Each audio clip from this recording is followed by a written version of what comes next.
I hate the idea of having like a celebrity from another reality show as the Bachelorette. Is this the? She's a Mormon wife. Yeah, I heard about this. Annabelle had to deal. tell me this, but yeah, she's a fucking because they've been losing ground to Love Island and all of it. Yeah, I mean, they're a dinosaur of a show. There's so much that they've just haven't kept up with production wise, you know. So yeah, they were like, "Fuck it, let's just take from the pool. Yeah, let's go slop." Which again, that is adjusting to the times because all these shows are very incestuous now. You know what I mean? They're all just borrowing from each other's pools of talent. Are they borrowing from Survivor? Traders is. Can we get Ozzy as the Bachelor? Dude. Nah, 10, 15 years ago, Ozzy down. You know, maybe. No, not current Ozzy with the mullet. The mullet's gotta go. I need you guys to watch the new know. episode. It is I know it's the Zach Brown episode. I need you guys to watch the episode, man. I saw I was really hoping you'd have time to because I have like 30 minutes ready to go. I'm gonna watch it as soon as we're done. No, I know. I've seen that it is the lowest rated episode since like 10 seasons ago. Wow. That's I did not. I think since the premiere That's of really 41, it's the lowest rated episode. Yeah. So congrats, Zach Brown. We had such a good season going, remember? We really did. It's been fucking awesome. It's been perfect so far. It's been like incredible television. Yeah, it's been everything I dreamed of. Yeah. I think it's might be a lock for my top 10. Yeah, and you know, unless things go really south in this next episode. How bad is it? I can't even describe like the events that happened because I was kind of flabbergasted. Is it still good TV? So there are moments of it that are still brilliant. You probably just have to Still like there. watch him do songs.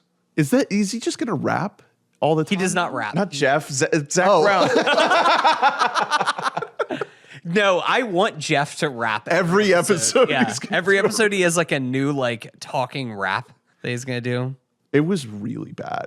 It's awful. That was like unacceptable. It was a horrendous rap. Dude, the fans voted on that though. So they didn't. didn't. The fans chose like, hey, we need you to do In a the little hands of ditty. the fans. That is the most like Jeff insisting upon doing something that I've ever seen in my life. Where like he's like, guys, just trust me. No. Everyone's He's gonna like, love well, it. my name's Jeff Probst and I'm here to say. It was just that. That's what it was. God. It's crazy. If he keeps doing that, like we There's need to no- We're gonna have to end We're gonna have to Survivor. call in a senior center. There's to no way step he in. keeps doing it. Well, or watch the latest episode, then you'll No. find out, right? Does he do it? Does he do it? No, he doesn't do it. He doesn't do it this episode. Can we start doing cold opens? Yeah. I feel like we're just in the episode now. Well, we basically are. We're doing catch up, but without you guys being caught up. So me vaguely describing things that might happen in the quintessential Zach Brown episode. Roll the theme song.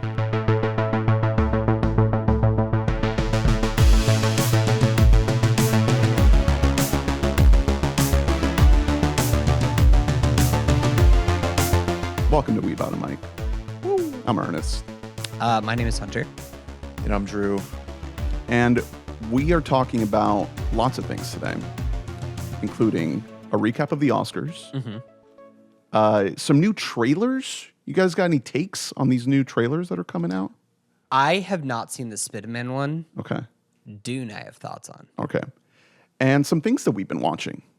Let's start with the Oscars. We had a big old party. The stars were there. I cried Yeah. a lot. Yeah, you actually. Yeah. It was really sweet. It was nice. I had to a couple of times. I It was ugly sobbing. yeah, you really did. We had to come in and just hug it out. When our boy, he did it. Paul Thomas Did it. Anderson. Oh no, I was talking about the shorts guys who split and they both tied. Yeah. Our boys. I didn't cry when he won his first Oscar for adapted screenplay. It was director. Director got me. That's important. That's an important award to give to make. It's something you might give the best director in the world. I went back and if you're an awarding body of voters. I rewatched the speech on YouTube and I cried again. It's great. It's a great speech, man. Sober. Yeah. Wow. Hungover. Also, the Coogler screenplay speech also got me a little teary-eyed. I mean, he's so fucking cool, man. Yeah. Like he is such a great presence. You know, he's such a good, like, he's great to just like have around. He's such a good like ambassador of movies. You know what I mean? He's gonna be around forever. I think that like this was just it was an incredible show it was an incredible show for the movies that they awarded and those moments. The speeches were wonderful. The broadcast was rough. We were commenting on it live. Partying. It's fine. While we were actively fucked up, we were like, that was weird. Wow. They like took the microphone away from that lady while she was actively giving her acceptance speech. A couple of those were pretty brutal, and then just a couple like weird cuts. The weird camera cutaways where it felt like they weren't ready for the cut to, like poorly directed and produced. Yeah, it was bad direction. Conan did great. Conan never does anything wrong. I didn't mind it too much.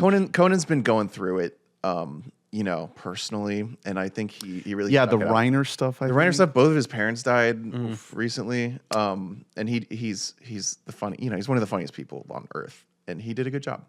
Was it supposed to end at 11? It was supposed to end at 10. Oh heavens.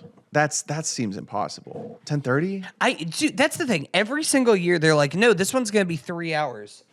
It's supposed to end at after 3 hours every single year, and I just think that's stupid and unrealistic. Let's just make it 4 hours. What are we doing? Like, seriously, what are we doing? It happens one day a year. Nobody's like, fuck, the Super Bowl is too long this year. Hold on, we're bearing the lead. You may have been saying that this year, huh? Well, yeah, actually, I actually was saying that. Drew, you won our predictions. I only got 3 wrong. 21 out of 24. 21. Good job, buddy. I'm so stoked. You went for Mr. Putin. You went for that was. Aunt I think Gladys. it was the one that won it was Mr. Putin. I got Putin. I think I got all the actors. Yeah, you did Gladys, or Amy Madigan, I should say. I went out on a limb and I said Jesse Buckley. The big one, you didn't go Timmy. Timmy lost.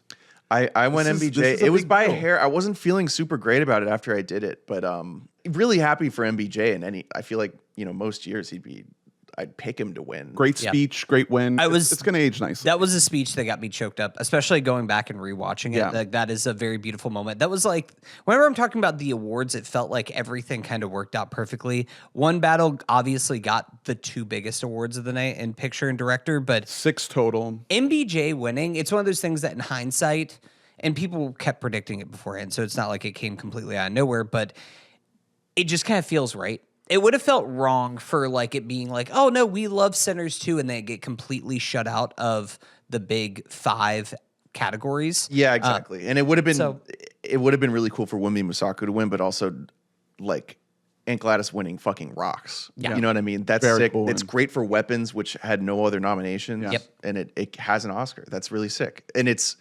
historic in like the type of generally horror doesn't get a ton of anything.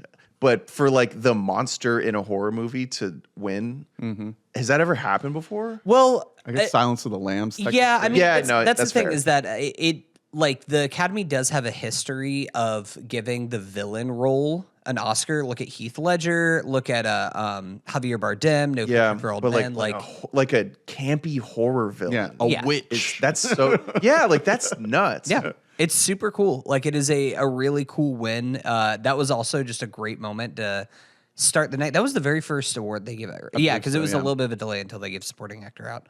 Yeah, it was a really great way to start. When we did our predictions, I was talking about how maybe it would be cool to live in the reality in which Timmy didn't get the Oscar because he'd be chasing it.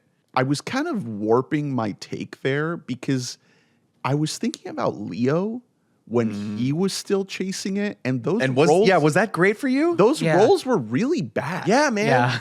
Yeah.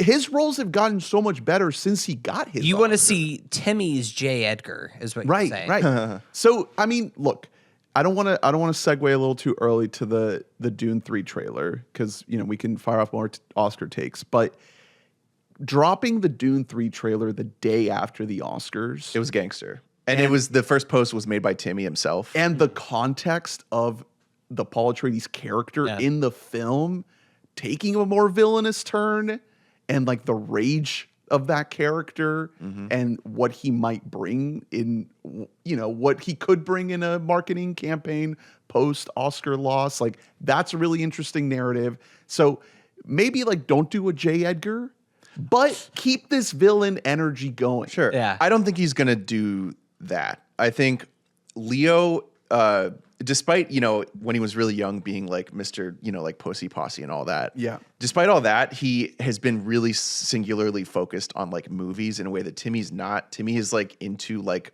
he's into like other stuff. He likes sports. He likes the Kardashian. Mm-hmm. He's a pop culture guy. Right. In a way where like, I don't think that he's going to narrow his focus to like, I need that award.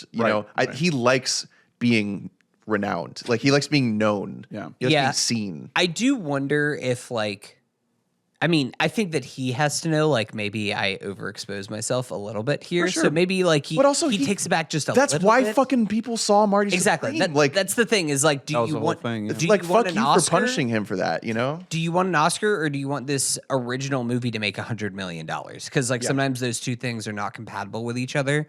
I will say also, the Dune 3 trailer dropping right afterwards, like Mike and Pam, just like the heater that they are on right now at Warner Brothers of just like, fuck you, we're gonna be back again next Still year. cooking, Is really cool. But no, I think that was it. All seemed for the most part like everything worked out how it was supposed to. To your point that you only missed 3, I think that there was weirdly a lot of consensus, even though there were multiple movies in One Battle in Centers. Like it wasn't an Oppenheimer year where there's just one movie that's collecting everything down the line. Like there was a pretty good split. I think the biggest surprise was probably casting going to one battle after another, And cinematography going to Sinners. Yeah, that was a flip flop that no one Yeah. expected. Because I mean, from what I read, like the casting director for Sinners was like a big reason that award got picked up by the Academy. Like she was kind of a driving force behind it. And also like in my mind, it makes more sense for Sinners to win that award by a hair, of course. But that was really surprising. Like that History odds-on favorite. making award for the cinematography one. yeah, Autumn Joan Arc. Yeah, first woman to ever win cinematography. First woman to ever be good at cinematography, apparently. Yeah, we still live in hell. Also, good moment. That's a good reminder for, that we're Another really far from as far things as being progress. fair. Yeah. Another great speech. Yeah. A lot of great speeches this year. Like I understand the telecast not being like up to par or whatever, but there were a lot of great moments. I don't care too much about like the little moments that are off. There were a couple, like celebrity bits that were stinkers. There were others that were great, but like fucking Iron Man and Captain America, shut up, guys. Dude, that's shut the fuck up. Yeah, that little Grogu in the crowd. Kate Hudson. I mean, shouts out to her. She deserved the Oscar nomination just for like kind of putting up with that. I don't think I'll ever watch that movie. I will be out of the country when that movie is out, so I have a built-in. Oh no, I was talking about Song Song Blue. Oh, that movie. It doesn't exist. I'll definitely watch Mandalorian Hey, Grogu. You'll be there. Channing Tatum and Will Arnett were funny. Yeah. Yeah, When that was really good. They were like, no one watched a movie. And then at the same time, we're available for voiceover work. Yeah. That was a fun. really good joke. Yeah, that was a fun one. The Bridesmaids ladies were funny, even though there was an issue with Melissa McCarthy's mic, which was Tough. pretty brutal to watch. It's always like that. Some of the Conan bit, like the monologue was awesome. I thought they killed it The with that. intro, the pre-recorded intro. Pre-recorded sick. intro with Aunt Gladys. That was amazing way to start the telecast. I love that. Some of the other little bits that they had in there did not work as well. Shout out Clips. Jane Lynch. We got clips. We did we get got clips. movie clips That's during fun. all the awards. The thing that I have now Few small beers. few small beers. Moment that made me cry in the moment and then made me cry even more rewatching it was the In Memoriam segment. Oof. I went back and I just rewatched Brutal. that whole like 10-minute. Incredible. Like really, and it needed to be amazing this year given all of the people that we lost, but kind of showcasing first Rob Reiner, then Diane Keaton. Oh, all the and then people ending walking with- out for Rob Reiner. Oh my god. That was incredible. Like that was Gut so punch. powerful. Kicking that right into the In Memoriam. Barbara Streisand singing. I clapped. The second she came out, Ernest was like, "She's gonna sing!" Yeah. And she did. And we were like, kept "No, she's waiting. fucking not." We kept Ernest, waiting shut for up. it. And then she just grabs the fucking mic and just starts. She sang for like 30 Yikes. seconds. We were all screaming. That was a great moment. I love that. It was they nice. kept the music going under. Yeah. Well, that's Barbara why it was, Streisand, don't you dare call her Babs. that's why it was confusing. Yeah. I think so. I think Joe Reed said very accurately. It feels like one of those things where like there were a lot of meetings where she was like, you know, are you going to sing? And she's like, maybe. We'll see. So they just left it on just in case. Yeah, just whenever you want. Yeah, Barb, go crazy. Yeah. It was that was nice. It felt like such like an old school little segment, you know, of her coming out and telling like, you know, like ancient stories and then breaking out in song. That's just not like modern Oscar stuff, and it was very sweet. That was very cool. The Rachel McAdams thing was really nice, especially that was a speech that I think I didn't like fully get in the moment because you know, other stuff going on. It was a party atmosphere. Not because of Diane Keaton's death, but that's like a really, really beautiful speech. Like seeing her kind of talk about her relationship with Diane Keaton. It's got like the nice, like the funniness. Rachel McAdams brings some of that charm. Send helps Rachel McAdams. That's right. That's great. Yeah. Great to see her there. Just again, seeing Paul Thomas Anderson one battle dominate. That was great.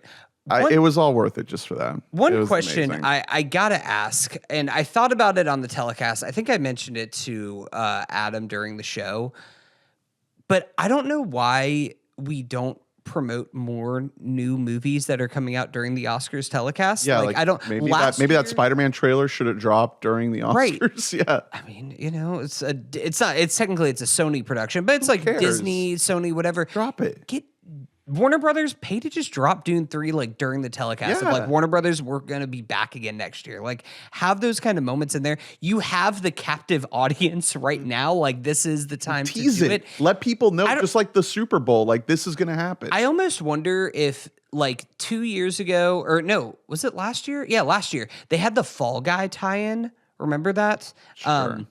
That really worked. The problem was I'll never forget it. The problem was that they had Emily Blunt and Ryan Gosling in there like being charming together, and then the movie didn't come out for like another like month and a half, so people forgot about it by then. But like, get my boy in there to talk about Project Hail Mary that comes out this weekend. Like, do things that get people excited to go back to the theater. And I know maybe that'll be something where the move to YouTube will be a little bit better because they aren't going to be beholden to just like one studio and wanting to like interlace all of their own content, that one studio's content, into the telecast itself. But I don't know. Come on, man. Like this is what this time is for. Get people excited for new movies that are coming out. Crazy early predictions for next Oscars. Is it Tom Cruise for Digger? Will it happen? No. No. I don't know. Maybe. I feel like I think he gets the nom. He'll definitely get I haven't seen the trailer. You can tell me how intensive you don't see him. The role it's like was. all in silhouette. Another person who could be, a first-time nominee from Digger, John Goodman apparently has a very important role in Digger. That's a huge one. He's never been nominated before. And that's like nuts. That's absolutely insane. So I could absolutely see him having a big push because everybody loves him. Everyone who works with him, everyone who sees him in movies. That's fair. I don't fucking know. That's a whole year from now. Do you have the Gold Derby odds? I'm trying to pull them up now. Gold Derby doesn't even have it up. Oh. I was looking at awards. I bet any house will let you bet right now on whatever you want. Yeah. What are Avengers Doomsday odds for Best Picture? I mean, it's The Odyssey, it's Digger, it's Wild Horse 9, Dune Part 3, Disclosure Day. Project Hail Mary's up there. You know, it's getting really apparently Wild Horse 9 is awesome from very, very, very early. Buzz. Is that Martin McDonagh? Yeah, you guys fucking mocked me off of the pod studio when I drafted in our hype draft. There's something called I don't remember Fjord. saying anything about that. I think that you guys had no reaction whatsoever, and that was even worse. There's something called Fjord from Neon with Renata Reinsve and Sebastian Stan. Hey. That is pretty high on. That's on reuniting the two from A Different Man. Hey, that's you're true. right. That's true. Yeah, the Social Reckoning. They put that on here. Michael, come on, no, Social Reckoning. No. There's a Jesse Eisenberg musical comedy that's high up on these odds. I'm not gonna bet on that one. Hey, it's the follow up from I know. A Real Pain. So he's 1 for 2. Do you guys want to know? Right now, I'm looking on some Best Pick. John Malkovich has a movie that's coming out. Oh, he's in Wild Horse 9. Oh, that's Wild Horse 9. Yeah. Okay. He is currently, him and Josh O'Connor. He has an Oscar, no? Malkovich? I don't think so. No? Okay, so that would make a lot of sense if he doesn't. That would be kind of cool Not for for like Dangerous Liaisons or some shit. an It's Time For Oscar Rounders. for John Malkovich coming in. He does not have Instead an of Oscar Tom for Cruise. Rounders. He was nominated for In the Line of Fire and Places in the Heart. Okay, no wins. So No wins. that would make sense. Cruise would be awesome. Like that would be That's what we want. that would be so fun. And That's- I hope that movie is good enough. I mean, the thing is will Tom campaign? That's kind of the principal question. course Is he will. Well, but is he okay with like sitting down and people actually like asking him questions for more than 5 minutes and possibly asking him things They'll that be like movies. he has not wanted Popcorn. to talk more about? Movies, popcorn, movies, popcorn. Hey, disclosure day. Yeah. Hell yeah. Could it just be like wait a second, Spielberg only has 2 Best Director wins? Like Did you guys see he the needs new to have a third. He's one of our goats. the new trailer for that? For Yeah. Disclosure I'm Day? not watching. Yes, dude. Not watching it. Dude, It is incredible. it's one of those trailers where like I'm not upset by seeing it. It definitely like shows a little bit more about what it's going to be Yeah, about. it clarifies some of the plot points.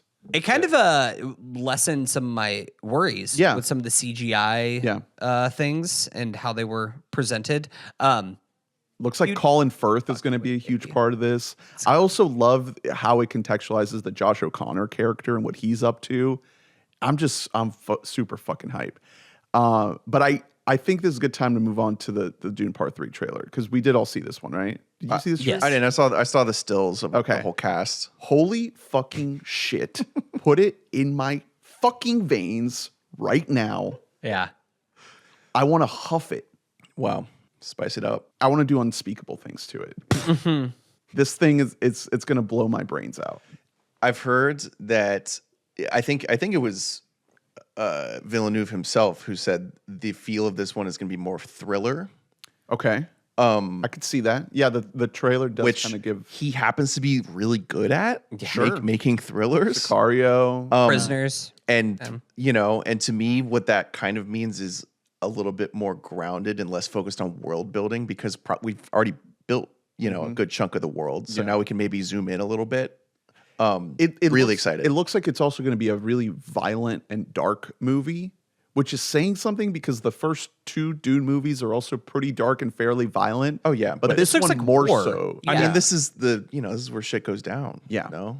Yeah. Have you read to this point? No, this is the second book. This is Dune Messiah. I haven't read it. I'm excited to find out what happens. Oh, I figured you knew. Do you at least know an outline of? I know. I've heard whispers. He just becomes. heard tell. He just saves everyone, right? And that's the end. Yeah, he's a good guy. His face just looks a little bit worse. Yeah, no, he starts playing ping pong. It's a prequel. Wow. I'm so ready for this. The visuals are unlike anything I've ever seen. Pattinson. Pattinson, weird wig on Pattinson. It's like one of those short hair wigs where it's just like, all right. He's a WBAM contender. What are the Calci odds for his WBAM for best wig? Here's the thing. I need to hear the voice. I know he's doing a voice. Do we have an award for voice? No, because Yeah, we do. He would just The win it. impression. He would win it every year. we do. We have the impression. Yeah. The Robert Pattinson. Did he not win it last year? For Mickey 17? Yeah. No. I think so. No, Wow. he did not. He was actually. No, you gave it to fucking Hot. gave it to- I give it all you clones. It's because we did. It's more of an impression award than it's just a silly voice. Big worm. You'll have to give me the recipe. Yum yum yum. I'm acting like I've seen a second of the show. God damn it, Ernest! What are you doing? That's your mistake.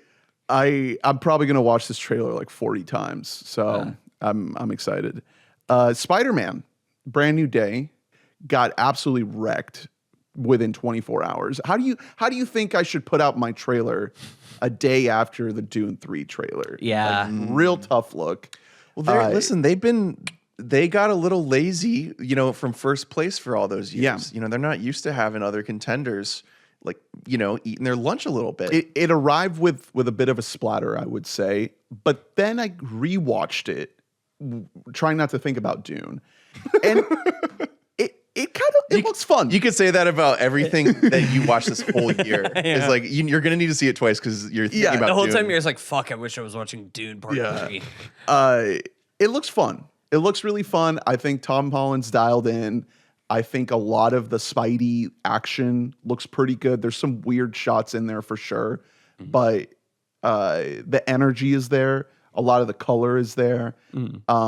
It's funny. I'm just laughing that you're saying that the trailer arrived with a splatter, and Spider-Man Brand New Day is going to make 3 times as much money as Dune Part 3. Like, just be prepared for that right now, that it doesn't matter what, like, those that are huffing the spice are seeing out there. Like, the masses will be out for this. I don't think the masses are like, no, they lost their creative vision in John Watts. What will we do now? I think it'll probably be fine. It'll probably be fun. Look, I like that Task is here. I like that the rough man is doing this. He doesn't have to. He could easily bow out, you know? I would like to think that it's not just a paycheck. I think that he brings some level of gravitas to this world as Bruce Banner. And I mean, 2 things can be true at the same time. Do you think he cares that he does that, or is it the paycheck? When you see him, I don't see someone who's checked out. I see someone who is like, well, he's just he good, knows man. his role. He's just a great actor, and most of his roles, the reason he gets cast is because he has like an inherent soul, to his character. And also, no offense to all the people who have tried to take on the mantle of Marvel since the OGs have kind of moved on, but it is nice to see an OG kind of back, right? And I'm not saying that that's going to be the case with Doomsday with Chris Evans and RDJ coming back, but for some reason, seeing Ruffalo here, it's like, okay, this is something. I will defend the Fantastic Four movie. I think Pedro's good in that, like whatever. It's just not the same. There's also something about that original cast. We didn't cover in our Oscars coverage. You got to grow that mustache back. Oh, Pedro?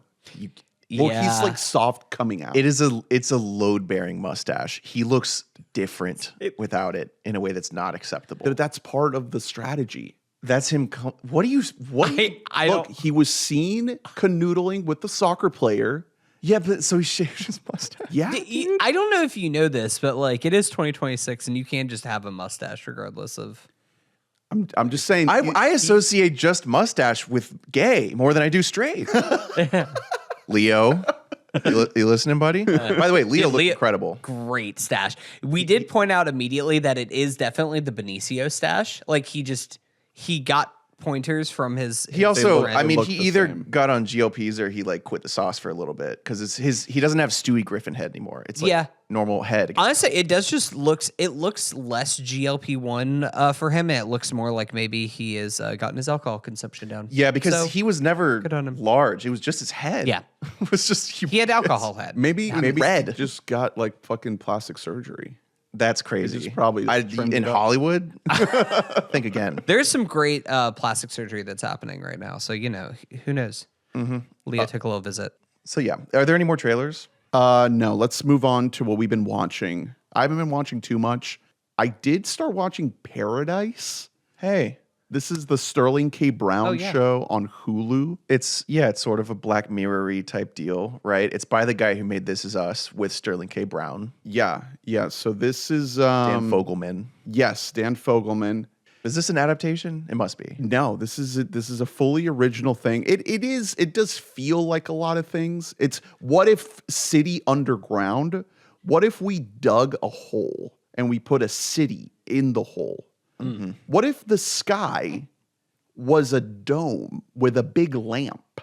Yeah, and that was the sun. Yeah. You know, we've seen it a few times. Yes, he's not inventing anything necessarily. But what is cool is the approach. And by cool, I mean it sucks, but it's extremely watchable.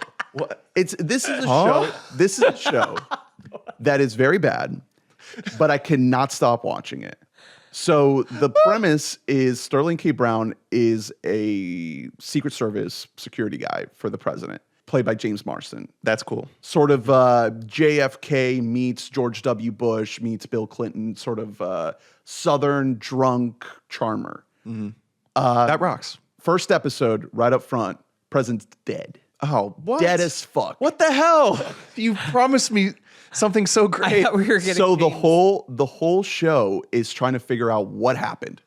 Was he murdered? Did he kill himself? Oh, so are we flashing back a lot? Yes. Oh. Okay. So much. This is a Lost wannabe like just aping the Lost vibe of every episode learn a little bit more about a different member of the cast, and we flash back to something. So it kind of makes fill sense. in the gaps. It makes sense that the sci-fi premise is pretty broad. You know what I mean? And pretty like trod over at this point, because it means that you don't have to spend the whole show explaining the world. Yeah. You can do. No, it's right up front. You can put a whole different, structure within it, I guess. It is a funny thing. It doesn't reveal that they're underground until the end of the first episode. So you do go the whole first episode thinking that this is just a dead president show. And then it's like, no, they're underground. Did they drop the whole thing at once? Or I don't think so. I mean, now No, they're on it looks season like two. there's- Season 2 is airing right now, and I'm pretty sure it's week to week. what's it airing on? Hulu. It's on Hulu. Yeah, but so it's not airing anywhere. Right. It's being uploaded to the streaming service. I wasn't trying to be an asshole. I just meant like So Hulu like, will where do, did it go? Hulu will do this thing with a show like Tell Me Lies, which was like a smash hit show, but that show was airing somewhere. Or was it? Gotcha. Was it? Maybe Like it an wasn't. ABC thing? They would just drop like 3 at a time on Hulu. And I think I don't know. Well, maybe it's not. But so- they do this with FX too. Where Yeah. I gotta ask, because you're not selling me on this show per Wait, se. why right is it now. bad? That's why why is it bad? that's why I want to know, like, what It's- sucks about it. That is, It's the dialogue. it's a little important. Very stilted. Very, very stilted. a key piece of. And show. there's just something about the way the show feels and how it has this like self-importance, because there are moments that do get very dramatic, and you'll have these scenes where it's like, oh my God, look at this actor actually putting in a great performance and really leaning into the drama here. But then like something really weird and silly will happen to sort of undercut it. So the tonal balance is really off. And I just feel like the way it tries to advance some of these plot points, it kind of has sort of like a really corny soap opera vibe to it. And the music will swell up and make you feel like, oh my God, this is so Well, dramatic. this is us guys. So Yeah, and you just makes sense. Hey man, this guy wrote Crazy Stupid Love, which I fucking love. So look, I cannot stop watching it. I am absolutely hooked. I don't think it's very good, but I'm like all the way in because I want to know what happened. Why this president got is killed. it just the mystery is that's working. keeping you in, At or least is there a vibe that you're enjoying? Come on. Well, I like seeing Sterling K. Brown. Yeah. I think he's a very talented actor. And I want to know why they're in the hole. Well, so once that you find out, are you going to stop? We'll see. Yeah. I've heard season 2 is good. People are digging season 2. And I think they're out of the hole. Oh shit! I think they're walking around up top. So they didn't have to be in the hole, or they're like, We don't know. I they're- want to know. Yeah. Okay. I want to find out. So I'm invested. Okay. And it's slop. I will say It's watchable every slop. like screenshot that I'm seeing on here, and I'm not familiar with the show. It looks really ugly and like bad to look at. Does the show look ugly when you're watching? Yeah, it? it's a little ugly. Oh, okay. So it looks bad and the writing is bad. And I can't stop watching it. Okay, all right, cool. Yeah, I'm hooked. Everybody needs garbage, so So that's I'm here for it. paradise. Okay. Season 1, currently on season 2. Apparently, there will be a third and final season. So we'll see how far I get. Who is this like fake Timmy Chalamet I'm seeing on this Oh cast? my God. Oh, is that the Charlie son- Evans. Is that the son of the Marsden character? The market for guys. Come on, dude. Are you The kidding market me? for What guys is who this? can do that classic Timmy Yeah. haircut from like 2 or 3 Yeah. years ago, Yeah. they're gonna go extinct in like really soon. You know what I mean? Like they're popping up now, I think but it's already happened. it's like So- when there was a cottage industry of little fake Biebers in like 2010. So this you're guy, all gonna die. This guy just had his father, who was the president, get murdered, and he deals with it by singing an acoustic slow cover of "Every Rose Has Its Thorn." no. What is that? Poison? That is Yeah, it's Poison. Hell yeah! That is Brett Michaels. Hey man, when you're living underground in a hole, like you gotta, this is what you gotta do. Wow. You gotta sing Poison. All right. Well, Is it do like did they give it the Last of Us treatment where they play the entire song on acoustic No, guitar? thankfully, no. Yeah, you don't have just Slow Down, Take on Me by Aha playing for the full 3 so. Is it? minutes. Are we in? Do you know what year it is? It's got to be in the near future. Okay. It's I was got gonna to say be. My 2028. guess for why they're in the hole is like climate change gets really, Yeah, really for bad sure. and shit starts going underwater. I mean, that's almost, it's honestly kind of refreshing that they did a bad song, because one pet peeve I have that, you know, obviously I put up with is in anything post-apocalyptic where we're like, yeah, the only remnants we have of the past is like just the best music that was out back then. We like in like 20 in the Bone Temple where he's just putting on fucking banger after banger. Yeah. You're like, what if he has bad taste? Well, my guy has, you know that he has incredible. Well, Dr. I think he's singing it because his dad liked it. So it tells you more about the character and what kind of music he was into. And I'm just saying that's cooler than if, you know, he was like, my dad just loved Talking Heads. So I you know. Yeah. Anyway, all right, let's keep it going around. What you guys got? do you want me to run through my Oscar catch up? Yeah, you did a big I crammed. Cram, I crammed yeah. for the Oscars. Didn't cram for the WBAMs. I have a lot of respect for this pod. any retroactive things that you would have really ridden for? I mean, that would have made a top 10. I was thinking about this. So I guess here I'll start with Blue Moon. Nice. Again, a big part of why I watched all these movies They were nominated. is they're now available if you know on streaming services that you so probably this is have. Netflix. I Blue think. Moon's on Netflix. Yeah. It's been on Netflix, so I have no excuse there. Like it's been there since day one. But Dickie Linklater, you know, Ethan would have been, you know, I wouldn't have gone winner in any acting nomination, but It's a standout. The Wig. The Wig, yeah. We gave it the Wig. Yeah. But that's also because we like forgot about Madigan. Yeah. Still though, this wig is egregious. It's the worst part of the movie. I don't think it's close. And by It's worst, insane. you mean it's great. it Yeah. doesn't look real. Well, it's a wig that you can only give to like a really little man. Yeah, for sure. Yeah, you have to be like 4'10" in order to be able to pull that off. Absolutely love how little he is. It's so cool. They made Ethan Hawke little via many tricks of the eye. Yeah, it's great. He is stationary most of the movie. Right. He's just standing because he's actually like under the ground. Like they genuinely built the set like that. So he'll be like dead still in the middle of a stairway having like a 5-minute conversation because he can't be walking to have this conversation. Yeah. You can't see his feet. It's fucking amazing.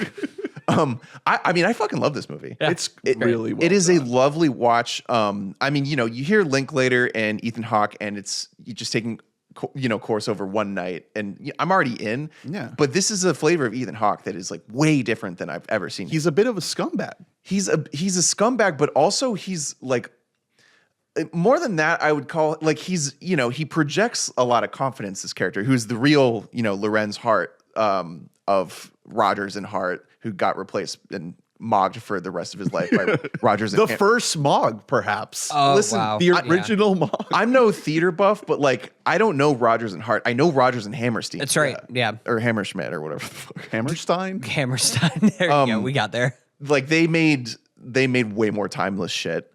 But the movie does a good job of educating you. And it you know, it does a good job of giving you like Wikipedia facts about the guy, but in like this is a play. Like we're watching a play. Yeah. So it makes sense that it's just this guy yapping for like 2 hours. Bro He does not cannot stop. stop yapping, man. And it is so, I mean, it doesn't work unless your director and your actor are dialed with each other, which no combo has ever been as dialed. You know, it's like maybe Cruise and McQuarrie. It's crazy how like he does play this unlikable person, but I would watch this guy yap forever. Yeah, he has the magnetism to him. And that's also like- you can sense how sad he is. Yeah. And also, I mean, the boldest choice in the movie is to open it with the news of his death. So you don't, I think It's that like a train, like you're watching a train wreck. well, and I think that because I was on the fence, you know, some people I've seen like don't like that because they're like, hey, I don't know about this guy. You know, you can go ahead and act as if I don't know he no, dies. but it's necessary. It's necessary because it makes you more sympathetic toward him. Right. Because you're like, well, fuck, he's gonna die pretty soon. You know? like 5 minutes. And so the whole movie you're watching, you're just like, yeah, like the signs are here. This guy's an alcoholic, and the way the information is doled out is absolutely lovely. You know, because I'd say the majority of the movie takes place before Rogers even gets there. Right. A good chunk of the movie is just him talking to the most like offensive Italian caricature you've ever seen. Bobby Cannavale. Yeah, which that, to be fair, that might just be how he is. You know, Bobby, he might not be acting very much. But yeah, it's just it's really lovely. I think sometimes I harp on monologue heavy, films. But it's, to me, I don't like it when it's a movie where like the setting or like the plot has big picture, like cinematic things happening. This is just taking place in a bar. It's not like we could be cutting to something more interesting than this guy talking. Within this story, this is the only thing to watch is this man talking. It's written by the dude who did Me and Orson Welles or whatever it's called. Yeah. Who is just a lifelong like high school teacher who didn't write like anything else. But Robert Kaplow. Which is, that's so interesting. And he had written this like long ago. Watching this, you would just assume this is a play adaptation, and it's not. Like, it was written as a screenplay. And I would have guessed that it was written by a playwright, to be honest. Like, even if it wasn't actually a play, for that reason that it is, like, it's not only is it super chatty, it's kind of, everybody is playing this very big, and I don't necessarily mean that in a bad way, but they are like playing to the back of the room. Yeah, Ethan Hawke's like doing like a stage performance. Yeah, absolutely. It also works really well once Andrew Scott comes in as Rogers, because he's the only character who's actually not doing that. Like he's doing a little more mumblecore. And so they work really well off each other. That's when things really pick up, because you learn about his past and about their relationship and about he's his super flaws. annoyed. Yeah. And it's, I don't know, it's very dynamic. It's really engaging if you like something like this. You know what I mean? It's not going to turn you into a fan of movies with no plot if you don't like movies with no plot. Another thing that helps is this movie is 100 minutes with credits. So it does go by pretty quick. And every time that something starts to feel a little bit stale, you have like the introduction of a new person for Ethan Hawke to start yapping to. Yeah. Like you have the critic guy who's over there at the booth. Then you mean E.B. White, legend? Yeah, of course, E.B. White. Well, I'm that's almost the only bad part of the movie is like the reveal. He gives him the idea for Stuart Little's name or whatever. I guess the oh no, he already had the idea. Yeah, but he's like, yeah, I just don't know. Or but then he's like, oh, I know a little mouse. Or maybe he gives him the whole idea. But yeah, he's like, I'm gonna name him Stuart with a U. Yeah. Like it's like, oh, okay. But, or the part later on where they're like, I'd like you to meet a fan of yours. His name is young George Roy Hill. And you're like, oh, okay. What are we like doing, like Avengers? No, it was Stephen Sondheim. Stephen Sondheim. That's crazy. George Roy Hill is also a character in this. Like that. The Sondheim thing is nuts. Like, what are we doing? He comes in as a little kid and he's like, I like plays. I'm going to make plays. Like, I'll be played by John Mulaney that day. So it's, there are times where I wish it had a little bit of a lighter touch.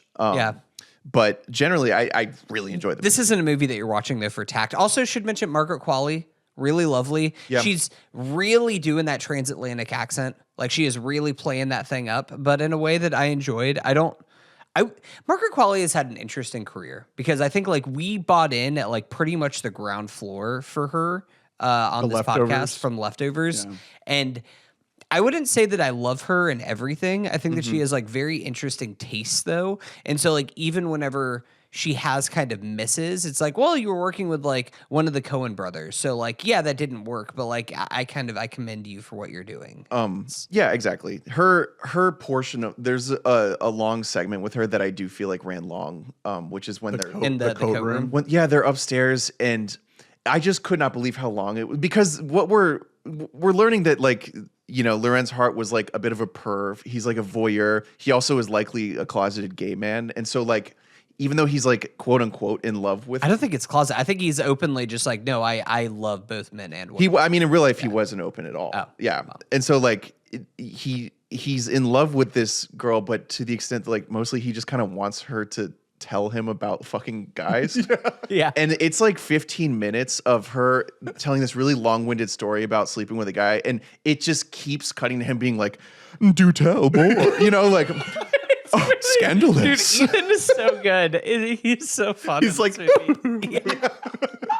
But when you think about the tragedy of the character and the fact that he is so doomed, that the prolonged nature of that scene is part of that, like the inevitability of his demise, essentially. It's like every little bit that he's waiting for more to extract more from her is another second that he's living that he's not going to end up dead on the street. Well, right. Also, and I think that he says it in a more poetic way than this, but like he does kind of say in the movie of like, I love youth. Like, I love the whole idea of youth, about how you have your whole life ahead of you. You have all this hope. Like, that is the most beautiful thing that there is. So you can see why there is this like infatuation with what is her name, Elizabeth, like with the Elizabeth character, because that is something that like he has completely lost. It has passed him by, and so now he can only like try to like look back on it or live it vicariously through other people. Yeah, exactly. And I mean, he even, you know, speaking toward the lack of subtlety, the whole movie he talks about how he's like, I feel like I'm at my own eulogy. You know, I feel like I'm at my own funeral. Yeah, you are. And yeah, he literally is. But still, it's a really enjoyable movie. If you're gonna, it's like peak Sorkin, where like if you're gonna have your characters be that fucking clever, you better be clever. Yeah, as a writer, and it is. It's good writing. So I like the movie. Sticking with Netflix, K-pop Demon Hunters. Have you guys heard of this? Up, it's our moment. I would have loved to. I was waiting for them to like give a complete speech at the Oscars. Unfortunately, they were cut off. So now I guess. Yeah. Well, what are you gonna do? You got to have Iron Man and Captain America come out. We got to just like kind of stare at each other. We got to make sure that like the documentary shorts have like a solid like 5.5 minutes. It does. I think it deserves the hype. I think that's the biggest takeaway. Dude, the from music is good, man. Yeah. It's good music. Yeah, I think it's Animation's the most really cool. watched Netflix movie ever. Yeah, I would argue, you know, I'd bet that it's one of the most watched movies ever. It was definitely in terms of people who have seen the movie. It is definitely the most watched movie last year. Yeah, I think it's that's not safe even to say close. that. Yeah. Taking away, because there isn't really much of a box office to speak of, but the rewatching effect of it, that's something where it's Netflix actually being the right medium for it to take off, absolutely. because kids can just keep firing it back. Yeah, and it has, you know, it has pace. It carries you through. The songs rock, like, you know what I mean. So it all works. It's funny. It gets your heartstrings a little bit. I think getting like the first like 20 or so minutes, I was like, is this the best movie ever? It's done. That little all that rocks. Just being introduced to the world and like, you know, the fun animation quirks. I enjoyed all that, and then I think the movie kind of does lose itself in the second act. I think it takes too long to get to like the meat of the Gima, which is a really interesting concept that they're like pulling from. But the thing doesn't start actually doing the interesting thing where it's like whispering in people's ears until the end of the movie. Right. And it's like, why? That's really stupid. We just see this fire in hell, you know, and we're just like, that he must be scary.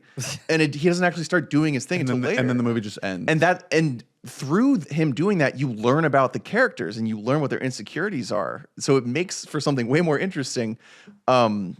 So, you know, it felt like it was sort of losing itself a bit through that. The metaphor got a little muddy. I think it's probably just a symptom of the world, the backstory being too interesting, right? Because the movie's trying to get you to focus just on these girls and their relationship with each other, and you're adding all these layers of the world, and you're like, oh my god, I want to learn more about what's happening with all of this mystical stuff. Yeah, and then the movie's like, no, we're actually just focused on this friendship. That's what's important. I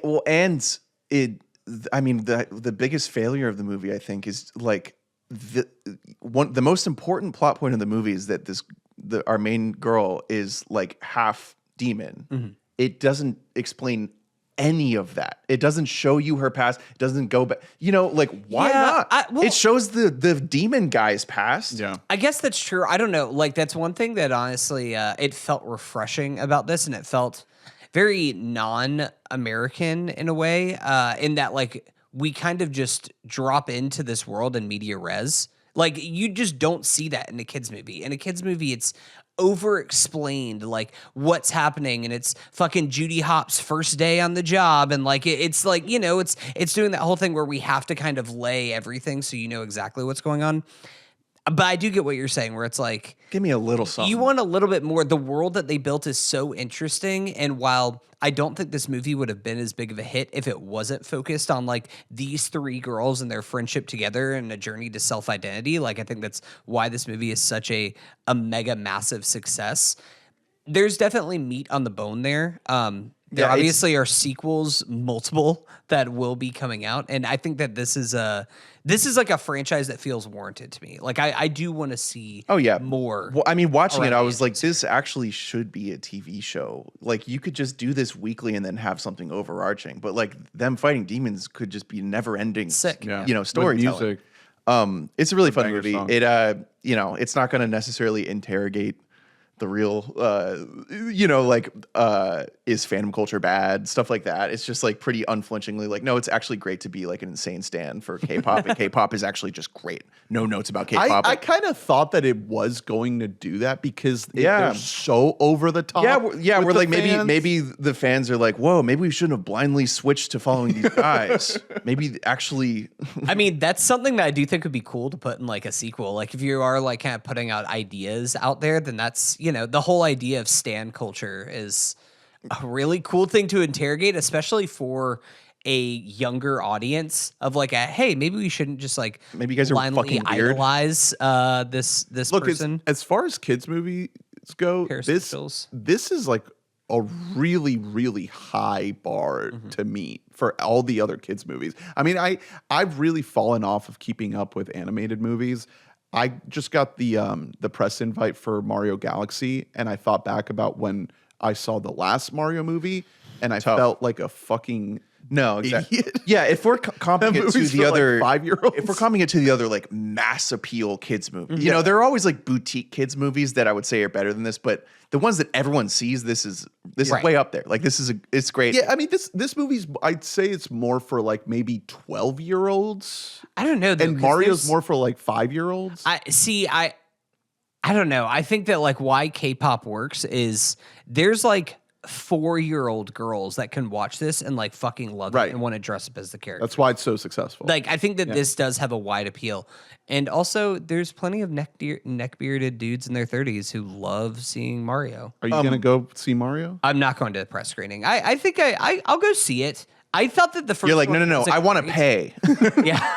I'm not going to the free one. No, I want to go get a couple drinks in me first before I go see it. I mean, maybe maybe if I'm like very trashed. It's fine talk for. me Here's into the it. thing: these are movies for babies. The Avengers movie is a movie for babies. Like I don't know, what are we doing here? I felt why are we like splitting I the was difference tricked when I saw that Mario movie. I was like, why am I here? Yeah, someone played a prank on me. It's a movie for. I don't. Do you prefer movies for 13-year-olds instead of movies for 10-year-olds? I don't know why I expected anything. So- We're splitting a difference here. Another weird note that I haven't seen anyone talk about. There are a couple signs that this movie was like shortened from a longer cut. You know, Yeah. like story wise, absolutely. It's all brain rot. Well, it's on Netflix. Netflix, you can't waste a millisecond on Netflix if you're if they're involved in the production process, they are making you keep it tight. Also, like content wise, keeping it like for kids, for like little kids. We watched this with subs on, and during the flashback where we learn about the Saja boy and like his family, leaving his family behind, the subs multiple times mentioned them getting killed. Oh. Like mentioned like, yeah, he knowingly like left them to get murdered. Oh wow. And then, but in the, you know, just watching the movie with the visual, actual yeah. dialogue, it's like, oh, they were left to a bad life. Yeah. What? I know. Oh. Isn't that crazy? That's nuts. There were multiple lines that were just like, oh, they're going to kill him. They're going to die. Totally left out of the final cut there. That's insane. Really How fun. did they leave that into the sub still? What are we doing Netflix? Because maybe the subs are translated from. No, it's an American no, it's movie. an American. No, yeah. It was, well then, I mean, yeah, maybe it's just from an earlier version and they did re-recordings, reshoots or something. that's crazy. Anyway, Hey, also shout out this movie. Will be joining the Criterion Collection.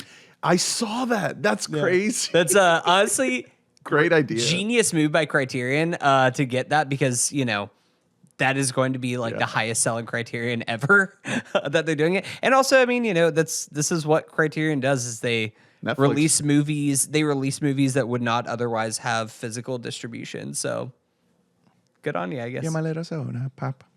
Minnesota pop. So hey, listen, I hate to get into Stan Wars, but outside of Golden, the Saja boys are better. Oh yeah.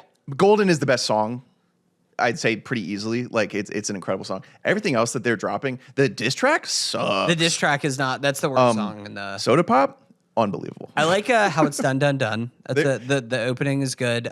Soda Pop, fucking stone cold banger. Wow. I really love the duet song, the free.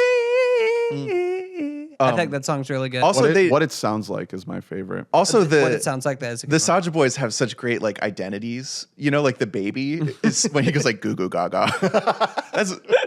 They're great. I love those boys. That's cool.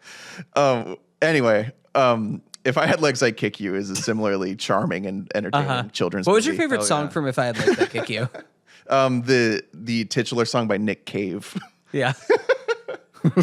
Jeez. There's not even fucking music in this movie. No. It's just sounds that make you upset. It's just like a daughter off camera, like screaming and complaining. And her machine beeping. Yeah. This movie is so upsetting. It's so good. Can never watch it again. It's a tough watch. It is a phenomenal movie. Yeah. It makes so much sense that Mary Bronstein is married to Ronald Bronstein of Safdie's fame. That makes a ton of sense. Also really cool that this is based on like her personal experience having a sick child and living in a motel alone. And she's in the film. She's the doctor. Yeah, she is. It's an awesome fucking movie. It is so upsetting the entire time. It doesn't pull any punches toward anyone in the film. Like Rose Byrne's character is shitty. You know, she's doing bad stuff. You feel awful for her the whole movie because she is in a no-win situation. She's living a nightmare. She's also not making anything fucking easier for herself. Well, it's also the film is an indictment of our healthcare system. She should have help. Oh, absolutely. She's literally a doctor. She is a therapist. Yeah. Whenever you have she should be in this situation. That reveal of like what her job is, that she is a therapist, is like fucking perfect. It's so cool. It's so well done. And then the second reveal that she is seeing Conan O'Brien every day. Conan O'Brien, he's really good. Does not get like a single laugh line, like a comedic laugh line. He's so over it. I feel like Conan was like one really strong scene away from like getting awards buzz. Yeah. Sure. Because he's so like different in this. You know, like he's acting in this movie. I mean, I'm glad that she got in there. Do we think Rose Byrne was having to channel her own relationship with Bobby Cannavale? Oh my God, that's right. I always they forget. have been married for like over a decade. It's what's really funny is we're gonna have to spoil the reveal of who she's with. Because that is the moment that like I clapped in the seat when I saw that.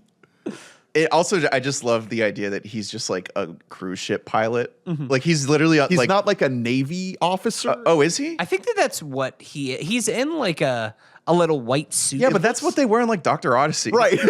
He's like piloting the Odyssey. That's true. Maybe that's what his job is. He's like, babe, it's plastic surgery week. I can't talk about our fucking kid. It's such a good reveal because the whole time you're watching the movie, you're like, who's the fuck is that voice? Yeah. I know that voice. Yeah, It's not- the whole it's time not- you're like, I recognize. Yeah, I but it's can't not quite quite place it. classic Slater. If he was doing his old 80s Slater, you'd know, but he's the not. Slater reveal. I scream. It's awesome. It's really awesome. And also just, I don't know, the fact by that point in the movie, she's actually lost her fucking mind. Yeah. Like I was surprised it went as far as it did in her like pulling the fucking tube out. Like, so I'm sorry to spoil all this, but like, holy smokes. I don't it think goes far. This is a movie that like you can spoil plot things, but this movie is all about like the vibe. Yeah. Like, that and is, the vibe is bad. The vibe is bad. Rose Byrne, I said it on the pod multiple times. That was my single favorite performance in a movie last year. Like, I think that she was like absolutely spectacular in this movie. And the camera like never breaks from her. It is so up close. It's just up in her fucking grill the entire film. It's Crazy choice. It's the exact opposite trick of the Florida Project. Where that movie is a mom and her daughter in poverty living in a motel, but You're with the daughter. You're on her perspective and you're seeing awful things in the background. That's a great comp. It's just the exact opposite. It's so unbelievably bold to not show this kid. Like to just live with the mom and hear the kid, and the kid is like a huge presence in the movie, and she does a great job. This girl, like the voice work it's a ton. But holy shit, like that's the biggest. Like I would say that this is one of the most uncompromising, like bold. It's not quite a debut because she made a movie like 15 years ago or whatever, but like basically a debut. This is so of a singular vision. Yeah. Like she was like, no, I'm not taking any notes here. Like I'm making this script. So congrats to Mary. Like it's an awesome fucking movie. One more, Secret Agent. What'd you think? You guys both watch it? Yeah. Still stewing on it. I really want to revisit It's a it. stewer. It's a Stewie Griffin. I think I would love this movie on a rewatch because It is on the first watch I was like so confused So Yeah. here's the thing with the movie. in the okay? darkness. Absolutely a rewatch would be better. I initially when I watched it, I gave it 4 stars because I was like, tomorrow I'm gonna be thinking of it and like it more.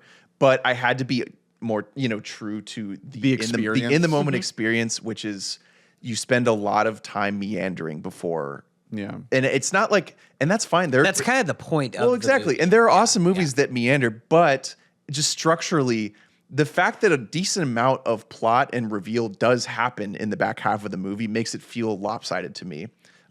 Just because there's even more I wanted to know that could have pretty easily been explored.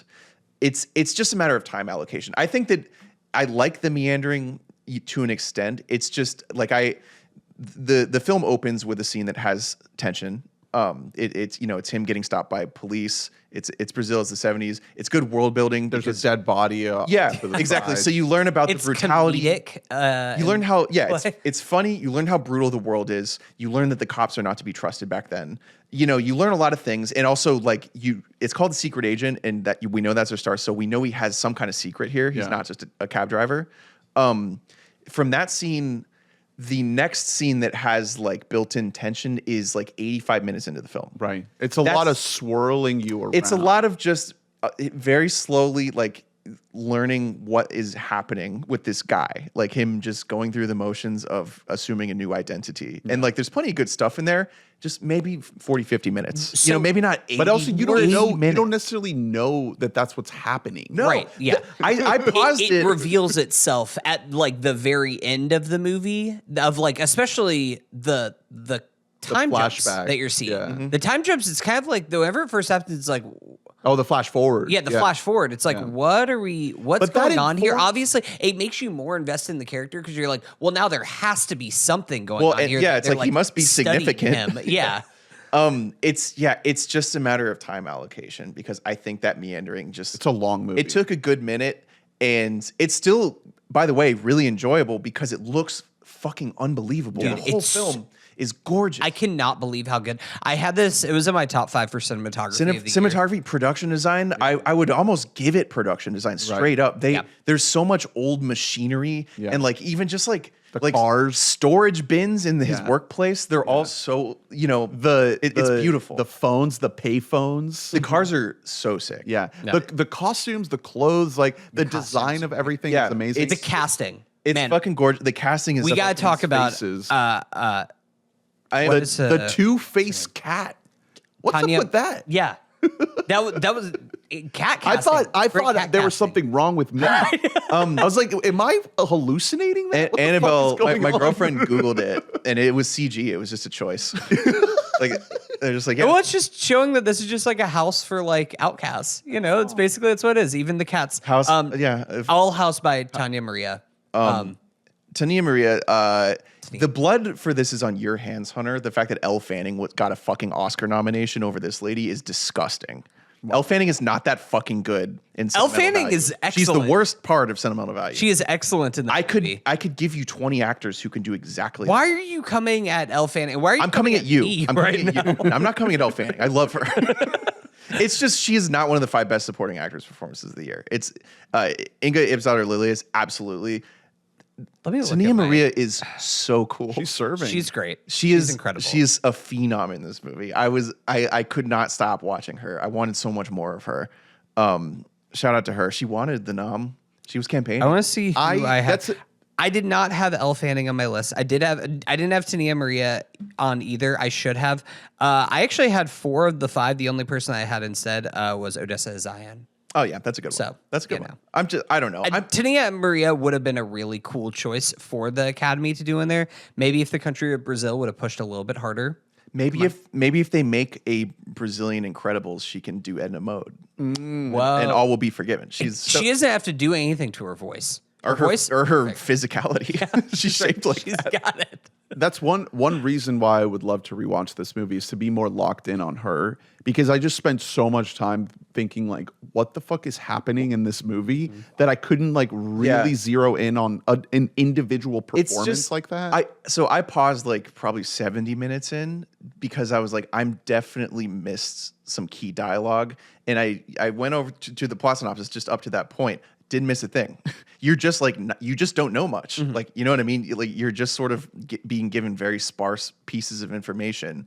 That said, the second half of the movie is so sick. Once he meets up with that German fuck, everything from that point everything starts converging because you're seeing like these weird hitmen guys coming in. There's the leg, like the shark attack. That's awesome. The whole thing with the leg attacking people, or specifically gay men in the middle of the night. Yeah, which that's a whole thing. That's one thing about like reading about this movie after the fact, where you can gauge a lot more, see a lot more depth and insight into it than I was privy to just like plainly watching it.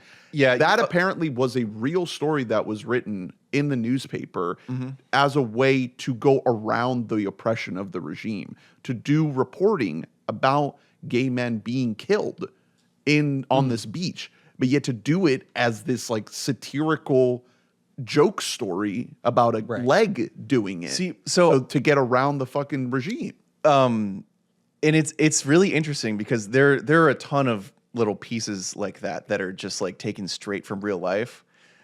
And so the fact that like this character is not based on anyone at all, you know what I mean? And this particular story is not based on any truth other than just like a vibe of truth. Yeah. You know, that this type of thing makes sense in 70s Brazil. So he's a scientist. He's something with batteries. There's like lithium. He's like he works at a university, and he is, he's working on technology that like he's clashing against private industry who wants to steal his shit, and he patented it. And so it becomes an interesting like communism clashing with capitalism type deal. You get the wife in that scene. She's awesome. Which she pops off. Yeah, could have gotten a nom just. I mean, I was gonna say if she had one or two more scenes, she's in, because she's really powerful. All that rocks. The actual really slowly paced out, but the actual action of the shooting stuff is so cool. Yeah, I love how slow it goes. It's taking its time. Everyone's just walking, walking to die. It's immensely cool. And then the flash forward stuff, again, not based on real life. Like it's just such an interesting movie. Like, I think the whole point of that is by doing the flash forward stuff and making all those scenes look, not stylized in the way that all the 70s stuff is, it lets you know that the things you're seeing in the 70s are a memory, a recreation. What these people listening to these tapes and thinking about this time, what they're seeing in their mind, and not necessarily a facsimile, a one-to-one recreation of the actual events. Yeah, that's why it feels. Right. That's why the movie feels like that, and it is sort of hard to wrap your arms around. Yeah, exactly. Exactly. And the movie doesn't let you know that up front. It's like all the way at the end, and especially the ending, the very final beat, and the choice to have, spoilers, Wagner Moura play his own grown-up son. And that is like what really seals the deal and kind of, wraps the whole thing in a bow. It is, and it gives you an amount of, like, it made me emotional in a way that I was that up to that point. His performance is incredible. I mean, that was when like I was locked in. Okay, this is where the hype is, because it's physically and like vocally and just every mannerism is different. Like, he is a different person, and it is so fucking impressive. Like, I can't even tell you that like 10, 15 minutes. I was like, okay, there's the Vog, I mean, there's start levitating. I mean, wow. Not to again kind of tie back to what we were talking about with Kpop earlier, but there is an element of like developing parasocial relationships that you don't really, that's a thread that you don't even realize is being weaved while you are watching the movie until the very end. And it's like, hey, let me tell you something about your father. Yeah. And it's like, you have more of a relationship to this man than even I do. Yeah. Like, that's a really cool thing to kind of insert here that recontextualizes so much of the movie that you are seeing the son, Fernando. You are seeing little boy Fernando throughout. Yeah, so that is adorable child, by the way. Yeah, and his relationship with the grandfather is also a piece of that. So great grandfather. All of those things are setups that aren't paid off until this final moment. No, exactly. It's a fascinating movie. Like it is absolutely a thinker. Like it is one where you're like, so they just like, I'm not saying the choice was wrong necessarily. It was just confusing in the moment where you're like, wow, they dedicated all that time to the beginning. Then 90 minutes in, when he starts being interviewed in the 70s, by the people who are trying to help him, all of that stuff is then explained. Yeah.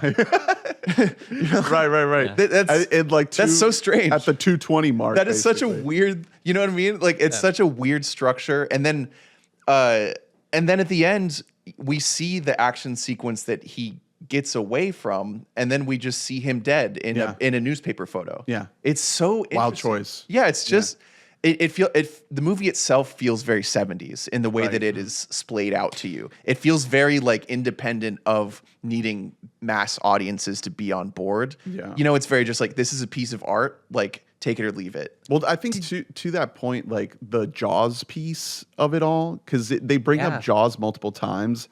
And sharks in general. Yeah, so Jaws came out in 1975 in the U.S., and then I guess it's coming out in 77 in Brazil, or at least that's the implication, something like that. I read a really interesting take about this movie and how the choice to center, this Jaws subplot here, it's like a metaphor about the regime and about what it's like to live in an oppressive regime and how it's kind of like the shark in Jaws, and kind of how when you fear a shark, it's this unknown thing that's underneath the water and this terror of not actually being able to see the thing that you're fearing, this invisible source of fear. And then on top of that, the whole sort of dreamlike quality of the film, how living in an oppressive regime kind of makes you forget your life as you're living it because of the constant oppression. Yeah. And so the movie isn't able to kind of get to all these points plot wise. It just leaves you to think about it. Because it's like it is forgetting its own story as it tells it. Yeah.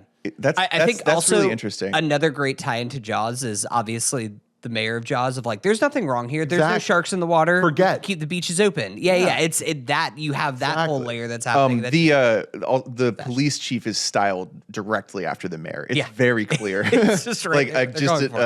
A diplomat who's just absolutely full of shit. The way he looks. Have you guys seen Bacurau, his last film? I did.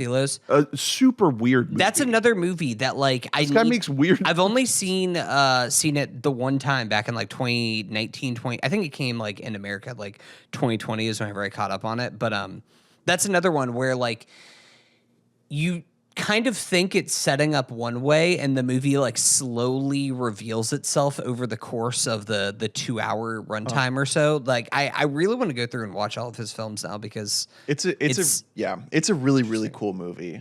I found myself a little bit hung up on just the first half, just the sheer length. Yeah. But it's a sick movie, and it's really fun to talk about and think about. It kind of reminds me a little bit of something like The Boy and the Heron, the Miyazaki movie, and how you can have this filmmaker from a different part of the world tell a story in their way, in their cultural tone and language and cadence and tempo, and how when you watch it with your Hollywood American brain, it's not quite compatible. Like you kind of have to reset a part of yourself to have it sort of click into place. Yeah. And for Boy and the Heron, I was fully able to do that. And for this one, I wasn't quite able to. But I like how movies like this, how it's this murkiness that you feel like you can't go into, but if you do, there's a lot there. Yeah. And it's structurally, you've never seen a movie that like works exactly this way. It's so strange. Cool movie. So yeah, that's my Oscar catch up. I ended up I liked all four of these films. they all, I think, ended up in my top 15, except K-pop Demon Hunters is a little lower, but cool movies. Oh yeah. Worth watching, even if we're post Oscars now. I know most of these kind of get memory hold right after the Oscars. Especially something like Secret Agent that blanked. Yeah. And I guess Blue Moon and If I Had Legs also, but those weren't up for Best Picture. K-pop, biggest movie ever. But Secret Agent, I'd say like that's the one to flag as like, don't think that just because it didn't win any big ones that it's Yeah, that you that's shouldn't not worth check your it out. time. Yeah. Yeah. Agreed. Check all of them out. Check them out. All right, Hunter. Good idea. What you got? I'll do one thing real quick that I watched. Did you guys know there was a new Baz Luhrmann joint that dropped? What? A new Baz Luhrmann joint that dropped. His follow-up to Elvis. This is another Elvis. Yeah. It is His follow to Elvis. Presley in concert, also known as Epic. Yeah. So say that again. It is called Epic. Epic, Elvis Presley in concert. Baz, Great job. stop it. Bravo, Baz. Baz. You fucking genius. You've been on thin ice for like Here's the 25 thing. years, buddy. So, This looks cool. I want to see making- this. So the making of this documentary is fascinating. Basically, long story short, while making the film Elvis and doing like his deep dive, hundreds and hundreds of hours of research, Baz uncovered like dozens of hours of what was completely lost Elvis Presley footage from his residency in Las Vegas that had never been seen by anyone. It was basically just kind of like sitting in a vault somewhere. And he found it. He did some incredible restoration work to this. Baz Luhrmann has actually done some film restoration work in the past, so this isn't his first time. But the work that he did in making this movie look as clean and beautiful as it does is like it's a work of art. Like it truly is the thing that we should be doing more of is film conservation and how we can protect and restore films. It's one of the good things that we have with all the technology and AI and everything else right now is it can make a lot of this film restoration better. I will say right now, I hope that one day I will love someone as much as Baz Luhrmann loves Elvis Presley. By He the just way, loves Elvis, and I say if that, you were and I to- have a wife. If you asked me which major film director loves Elvis Presley, I'd absolutely say Baz. Yeah, Luhrmann. you would It's because absolutely- he is. I imagined him living like on the Vegas Strip. You know what I mean? He's so like big and colorful. Did you guys see Elvis? I saw like the first half hour and I dipped. I felt like That's I feel like I got goddamn there. I got shame. it. I like it. Elvis, that's a good movie, man. I think Austin Butler is incredible in that movie. And one thing is clear is that Baz loves Elvis and Baz fucking hates Colonel Tom Parker. And don't worry, Colonel fall up Tom for Parker is back again in this. yeah. This is kind of the way that it's told is there's a little bit of the prep going into it. Elvis is, for people who don't know, he basically like invented the residency in Las Vegas. After his time returning from the war from Vietnam. So he played there for, in total, I think it was like 8 years or something like that. Elvis went to Korea. I think. Korea, sorry. Wrong decade, war. Elvis Spent went a to lot of time Iran. over there. Elvis is there right now. He was in Desert Storm. Epic Fury. He was in Oh Epic Fury. shit! Yo! Baz, no. Operation Elvis Presley in Concert Fury.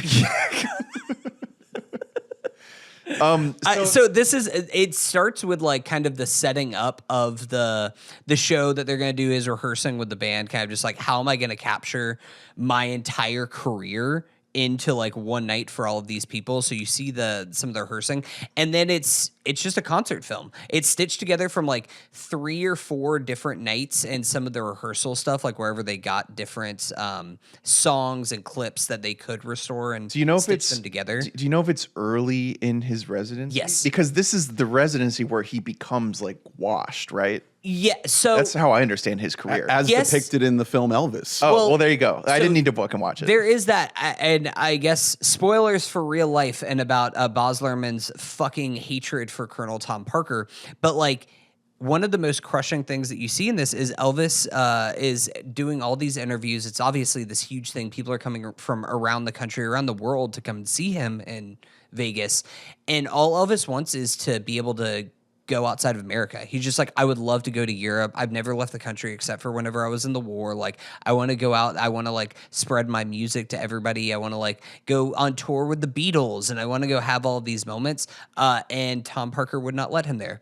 And one of the reasons why Elvis became so massive in America is that the Colonel learned how to commodify an artist and how to make him a brand. He was basically the first one to ever do that, where it's just like, you're not just a musical artist. You also like have to have your own tennis shoes, and everything is t-shirts and medallions. And like, you are a whole idea and a brand more than you are just a single person. But he was so focused on the money and like what he could get right now. And there's a specific moment in there where he's just like, he basically says like, I understand American economics. I don't understand like international economics. And he would not let Elvis get like an international manager. So Elvis never left the country, never played a show outside. Parker. And I think to that reason, like, that's one of the reasons, putting like the actual quality of the music aside and how you feel about Elvis, is the reason why Elvis is not held in the same regard from an international level as a band like the Beatles or as somebody like Zeppelin, is because they did go all over the world. They were playing places in Asia, in Europe, in South America. And Elvis is much more of an American brand because that's the only place that he ever played. Because of the Colonel. It's all because of the Colonel. If you believe Tom Parker, or if you believe Baz Luhrmann. Tom Parker would have loved K-pop. Yeah, he would have loved it. He would have been really good at it. He would have been great at it. He would have been their Berry Gordy. Do I love the music of Elvis? Not really. To be honest, I don't really have a relationship with Elvis outside of having a high school girlfriend who is obsessed with Elvis. I think that is about as far as I've dipped my toes into the water of Elvis. That's so lame. But I still had like a blast with this movie. And Elvis does have like one of those things where like, you hear a song and it's like, oh shit, that's an Elvis song. Like, you don't really realize it because maybe there's like a cover of it or a version that is more popular that you have recognized. There's a couple of moments in here, both in the rehearsals and on the set, when he's just like performing Beatles songs. And I was like, holy shit, like this is incredible. Like, you can kind of see his voice and him singing like yesterday. Tom Parker, like, holy shit. Tom Parker probably like wouldn't let him take acid and get really cool. You know what I mean? Like, they're like, stick to like pills and alcohol. Yeah, exactly. The American shit. Yeah. Like, don't play a sitar. Don't go on a spirit journey. Don't become better. There is one moment that's something that is straight up out of Spinal Tap, where you see Elvis, like every show, he cannot stop smooching ladies. Everybody just keeps storming the stage, and like, it doesn't matter what age. He's just coming up, he's just giving them all smooches. And then it cuts to like, Didn't he marry like a child? Priscilla was 14 when they got married. Yikes. But there is a moment because you see him smooching all day long, and then it shows him like at rehearsal and he has a cold sore on his lip. Like, this is just straight up a joke from Spinal Tap, but like, it actually happened here. Great comedic timing there from Baz. That's cool stuff. It's really cool, man. I had a blast with it. It's a fun time. Enzian, right? Yeah. I don't think that like you need to love Elvis in order to get a lot out of this, because it's just fun entertainment. Yeah, I'm interested in it because I like a good concert film. Elvis, like as a spectacle, you know, it's no matter how big a modern star might get, him and MJ were just in another stratosphere in the Beatles. Yeah. Like, we're never gonna see like a monoculture like that again. He just, to me, has always represented like what music was like right before it got good, to be honest. You know what I mean? Like, yeah, the first round. Yeah, well, just like that's what pop. The Beatles and the Beach Boys. You can argue maybe they're not the bringers of it, but they represented, at least like music changed drastically in the early to mid 60s, and they were at the forefront of that. Before that, a lot of stuff kind of just sounded like but white also, people doing the blues. You wouldn't get the Beatles if you didn't get Elvis. Like, I know. There's it's all like part of a the lot same, of things where it's. Yeah. Elvis he's this interesting stepping stone, because I do think that like your sentiment, and frankly, mine is kind of the same, that like I'm not like throwing on Elvis on Apple Music on my ride to and from the pod, but he is such an interesting stepping stone, because before that, like, you have the gospel, you have country, you have blues and jazz, and he was able to kind of put some of those things together with a little bit more of the rock and roll. He was famously the first musician to ever move his legs.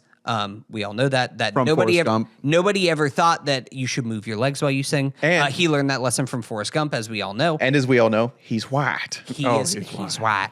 And that genuinely was a big deal. In fact, you know what I mean? That is allowed all the things he was combining to spread to everybody. Right. And it's just like, you have that, which is this stepping stone, but it's just missing like a little bit of, I don't know what you want to call it. Like, I guess it's the rock wave that was coming. It's a little bit more songsmanship.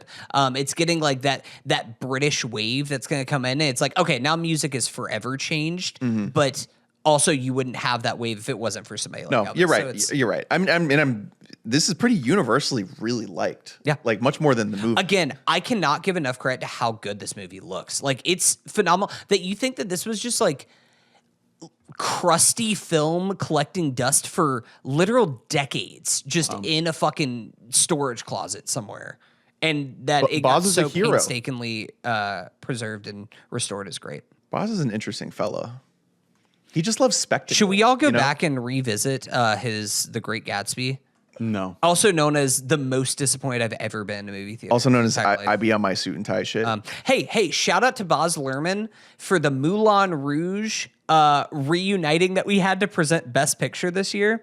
Remember when we had Ewan McGregor and Nicole Kidman present Best Picture this year to One Battle After Another as a Moulin Rouge reunion? Really, what was up with that? Really weird. Why did they do that? I don't know. They're like 25th anniversary of Moulin Rouge. We all have it marked on the calendar. I love Moulin Rouge. And then Same, it's a great movie. It's an awesome movie. Bobby, Patty, and Zendaya presented Best Director. The drama, baby. Well, the drama, I guess, And Dune.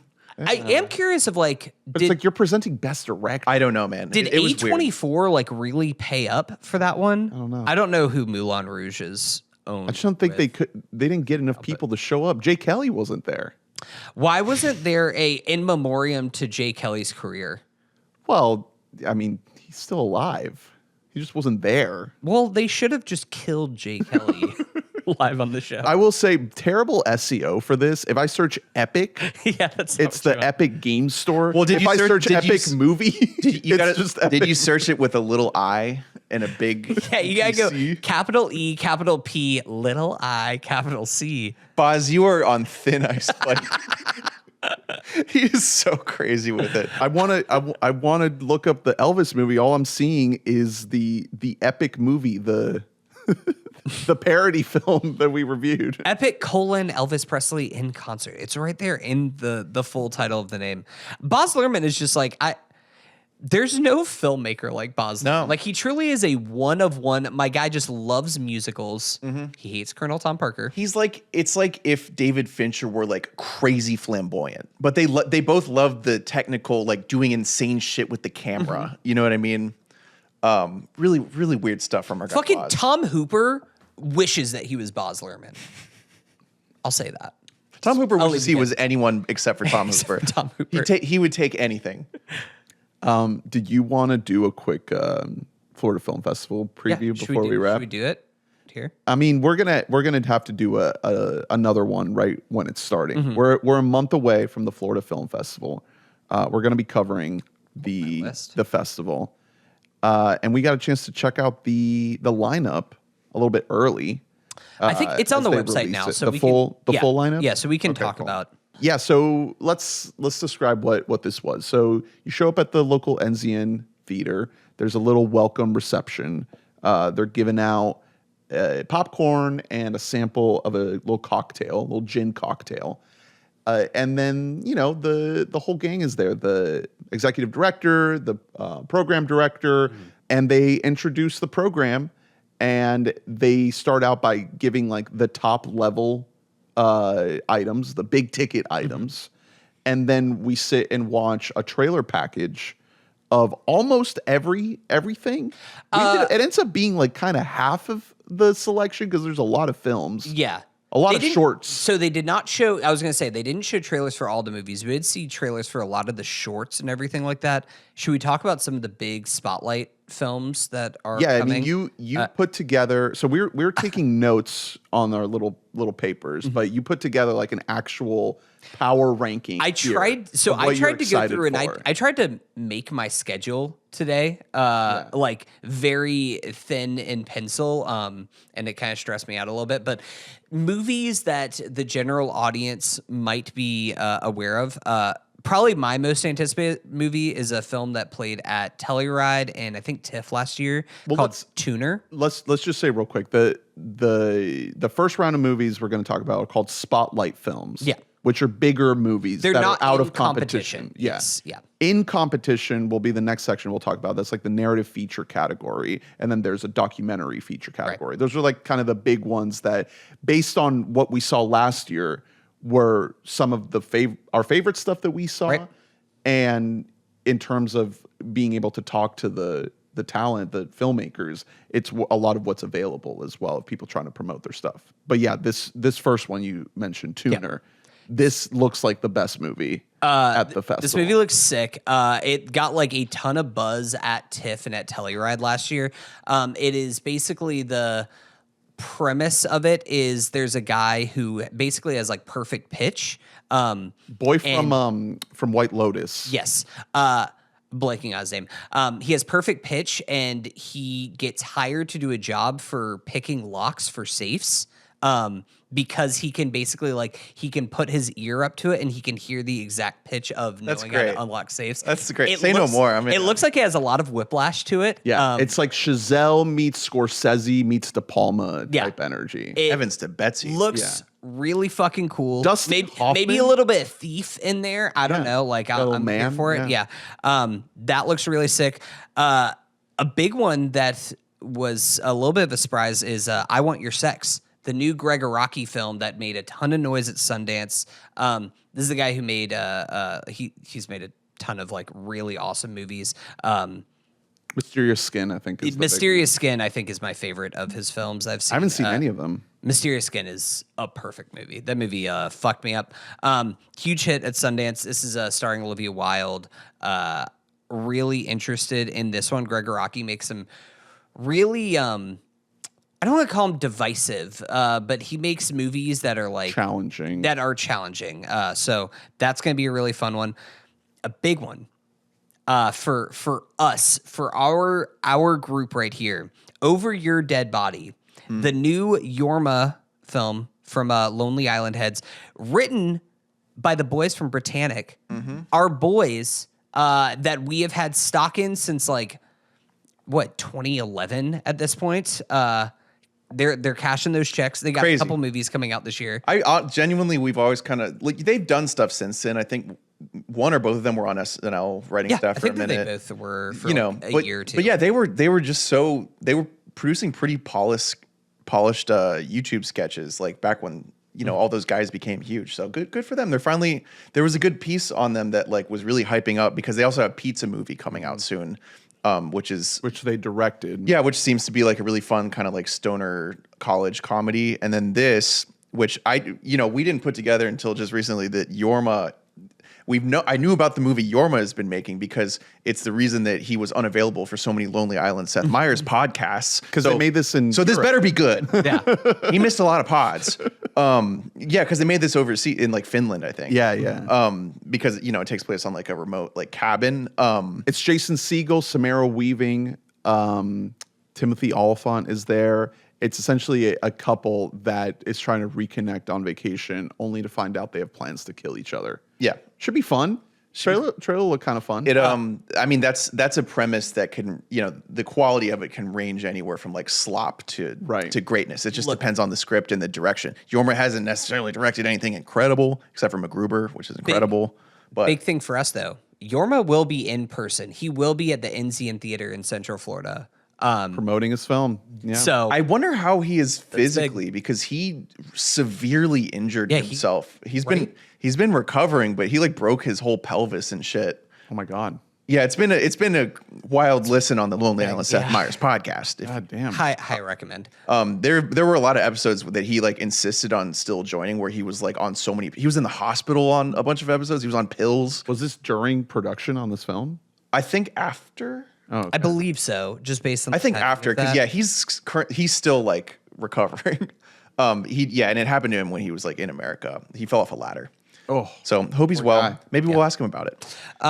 I'm only going to ask him about Donkey Roll. You know what we got to hit him with is a righteous kill. Yeah, that's how he has to know that we're a real one. I can't. The Q&A, literally every person who goes up there is going to be doing that. Yeah, I know. So I don't want to do There are it. a lot of bits from the pod. But also, I do kind of want to do bits. So bad, I So, wanna do it. fucking hell. I want him to know that I like him so much. A couple other highlights from the that are going to be in the spotlight section. The Christophers, new Steven Soderbergh movie starring Sir Ian McKellen in a Avengers non-Avengers Doomsday role. Also, our girl Michaela Cole from I May Destroy Looks You. great. Excited to see it. It looks really good. I'm liking where Soderbergh is at right now. So I'm very into this.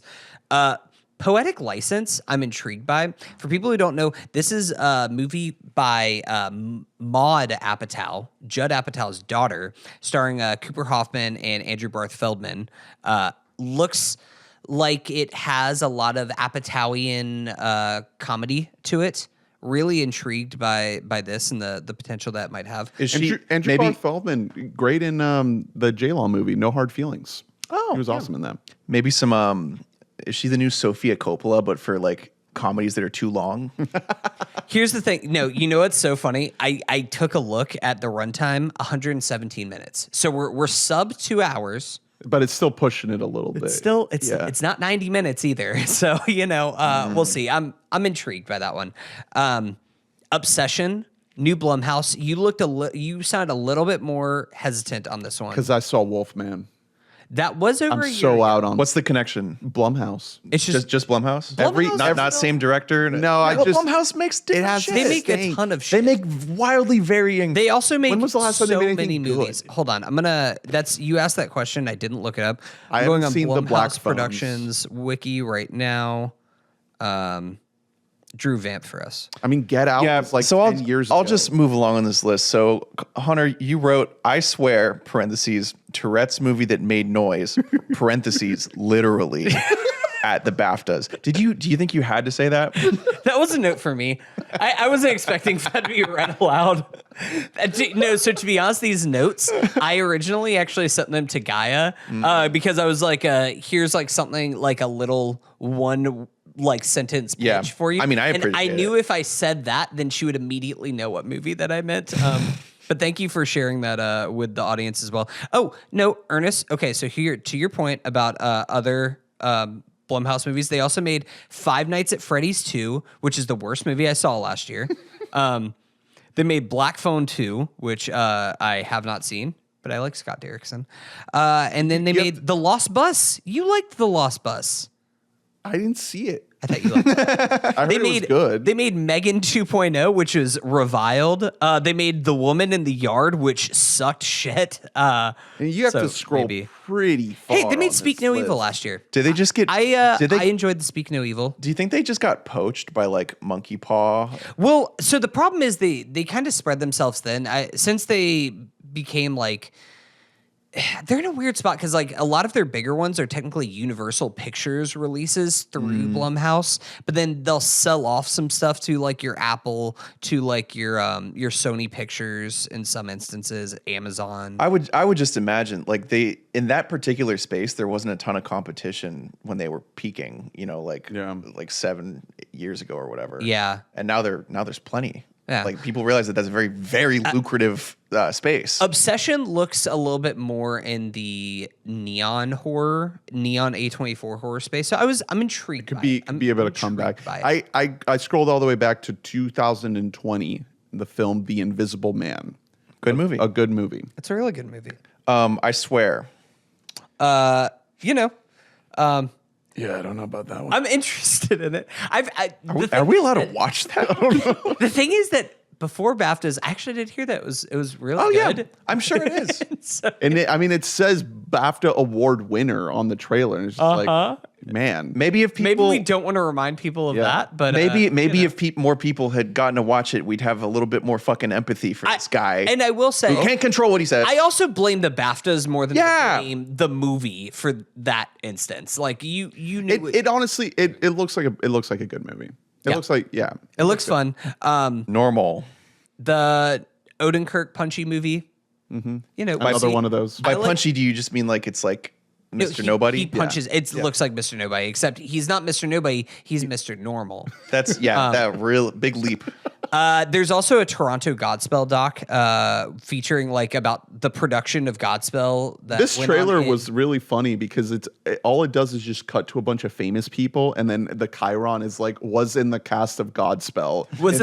In Toronto for 14 months, and that cast includes Martin Short, Eugene Levy, Gilda Radner, a shit ton of other all people. the goats from Canada back then. So it's a doc about their production of Godspell. Yeah. Okay. It's called "You Had to Be There." Well, hope not.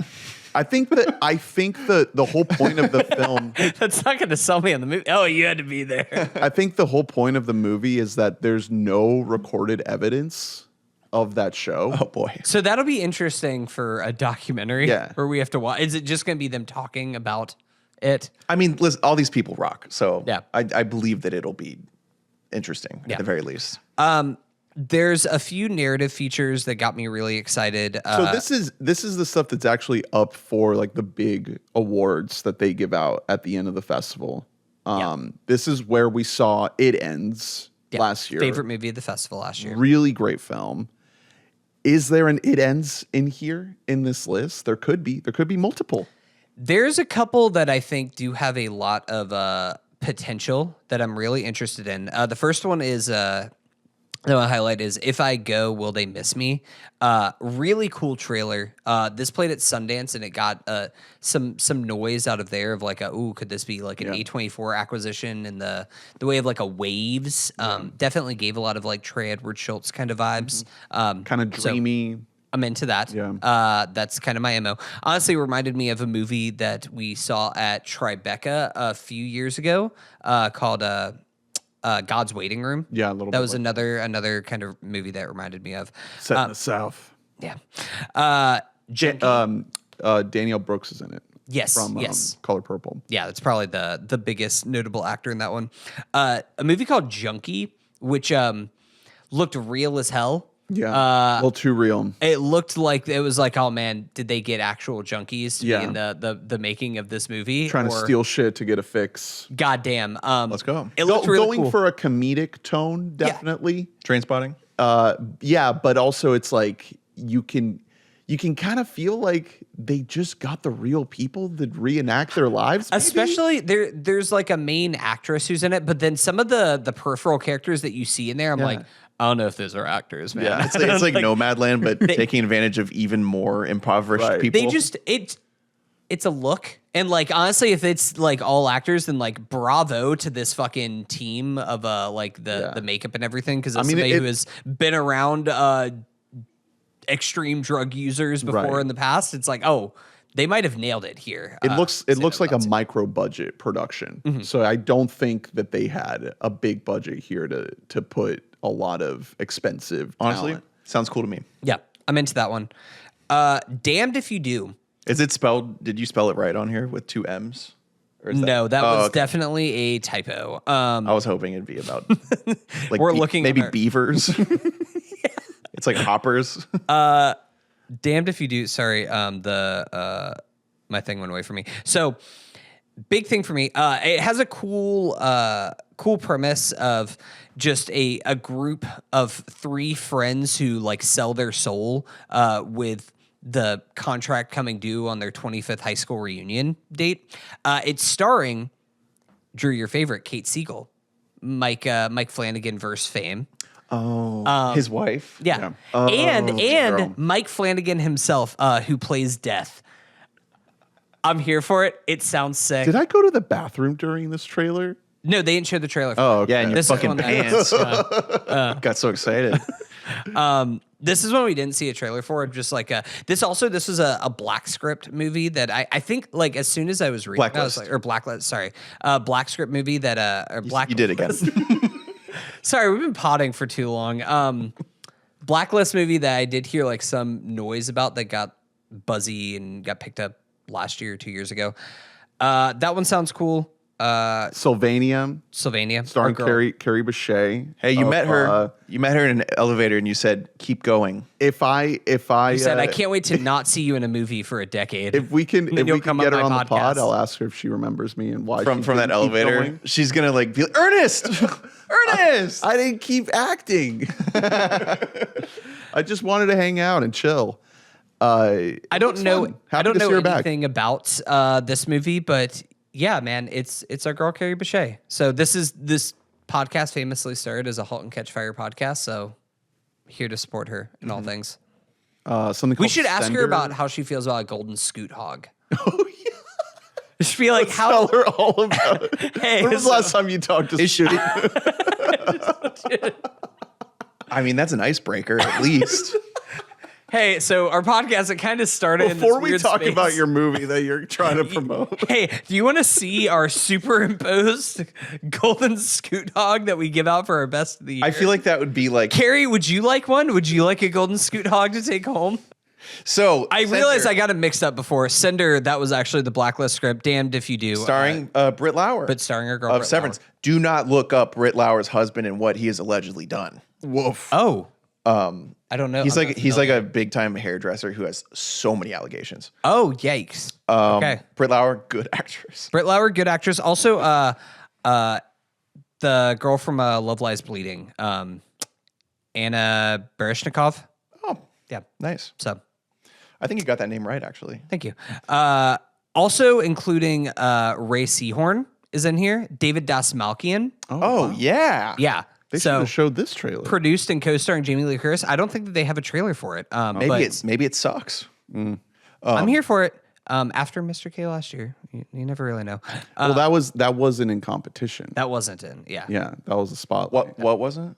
Mr. K. A movie called Mr. K. The, that was the Crispin Glover. one film. of the worst. movies Speaking I've of seen in a long time. allegations, did you guys hear?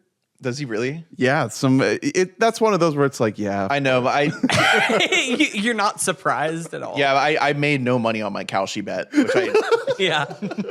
You're just paying tax on it, and that's it. the allegations. It was like minus 300. Yeah. Like obviously, I fucking hate that guy. I've hated him my whole life, genuinely. the vibes were Ever since Like Mike, I fucking hated him Yeah. as an actor. Yeah. Well, don't watch the movie Mr. K because he is abominable in that movie, and that's really just a terrible movie. It got called Lynchian on the little plot synopsis last year, and I think that like we should scrub that word from whoever wrote that ever. I'm sure from being Crispin able to Glover hear that ever again. wonders why he wasn't in Lynch stuff. One other movie I want to shout out on here, Return from Tomorrow. So do you guys remember the movie that was the secretly shot inside of Disney at It's a Small World, Escape from Tomorrow, that came out about 13, 14 we years have a ago? follow-up, folks. This is a follow-up from the same filmmaker, Return from Tomorrow. Hasn't made a movie since. I know that we watched that movie like in college together, and I don't remember a single thing about it. So I do kind of want to go back and is it rewatch viewable? it. It was just like on YouTube for a period of time, so I don't know if it's still there. But you know, I'm interested. It's actually is Udo Kier's final role, which we didn't mention him whenever we were talking about Secret Agent, but it's R.I.P. to him. Don't know like how much I have on here. I am now seeing in the plot synopsis for this one, the word Lynchian is thrown in as a Lynchian crisis of masculinity, and now I am scared Mr. of K. this movie. Who writes these is the question. Probably the maybe the programmers. I don't know. They definitely have a lot of It's people like, that are screening these movies. well, so but you who writes them? I don't know. You really like it's like how Some IMDb filmmakers. bios you can tell when the person wrote it. Yeah. You know? Yeah. Where it'll be like He's actually a storyteller. You know, like it grandizes like some like C-list actor. It's like, okay, buddy. Yeah. So it looks like the only way to watch Escape from Tomorrow is to order a Blu-ray on Amazon, and it says only one left in stock, Holy and it's shit. $80. Oh, well, I'm not going to buy that then. There is a $10 DVD, and those are in stock. How many do you think were in stock that went for $80? It's probably the only one. Well, I'm Or gonna is it a check. scarcity thing where they It's probably a used copy. It has to be 100%. It is a used copy. check that return policy really quick. I'm checking on eBay right now, and let's see. It's just not streaming anywhere. That's crazy. I feel like it used to just be just straight up on YouTube. But I don't know. I guess not. Here's I see $50 for the blue on eBay. So you know, I've just had this includes the slipcover. is a big digression, so I'm sorry. I just had a great idea. How much do you think it costs to get like a sort of like a plastic wrapper, like a laminate thing, like how you get a Blu-ray and it's wrapped in a little bit of the sheet of plastic? How quickly do you think you'd pay that off by buying Blu-rays on Amazon and then watching them and then wrapping them in that plastic and then returning them? You asked that, and I have literally bought a Blu-ray, and it's a reason why I don't really buy a lot of physical media from eBay anymore. I've had that happen where I bought Point Break on 4K, It's a rewrap. and it straight up like it was cracked, and like I opened it up and I was just like, this definitely has been like, I think it was like scratched a little bit, like on the little QR code. Like, I don't think the code was redeemed, but I was like, somebody fucking opened this up and then just resealed it. And I was pissed. Well, you also almost never get a slipcover whenever you order physical media from Amazon. So I use like Groove now and some other sites. Never mind. GRE. Never mind. Dude, they got some great deals, man. I don't know. Like there's lots of great boutique shops that you can go out there to get your stuff. Hamilton Books, shout out. Some of these docs we should shout out. Yeah. There's the docs ended up being my favorite thing last year, the most consistent thing. There's a chance that this is like an all-time slate for the festival. I mean, I don't know historically. I think this is like maybe the 30 something 35th. Yeah. So, there's probably been some great slates in that run, but man, this looks awesome. The big ticket one is First They Came from My College, which is about the takeover of New College by the DeSantis regime. Yeah. Looks really great. Looks awesome. Yeah. It's really, really cool. Cannot wait for that one. There's a deep sea exploration doc called The Life Illuminated. Well, the Ocean X, like is that not the one that they all died, or Is it? It might be the same company. No. I might just be wrong. No, that can't No, be. that I think that had. I think Ocean X, they're like a deep sea submarine. But if that thing ain't popping, I'm not interested. Ocean Gate. I was gonna say calling it a Life Illuminated isn't what I would call that if it was about.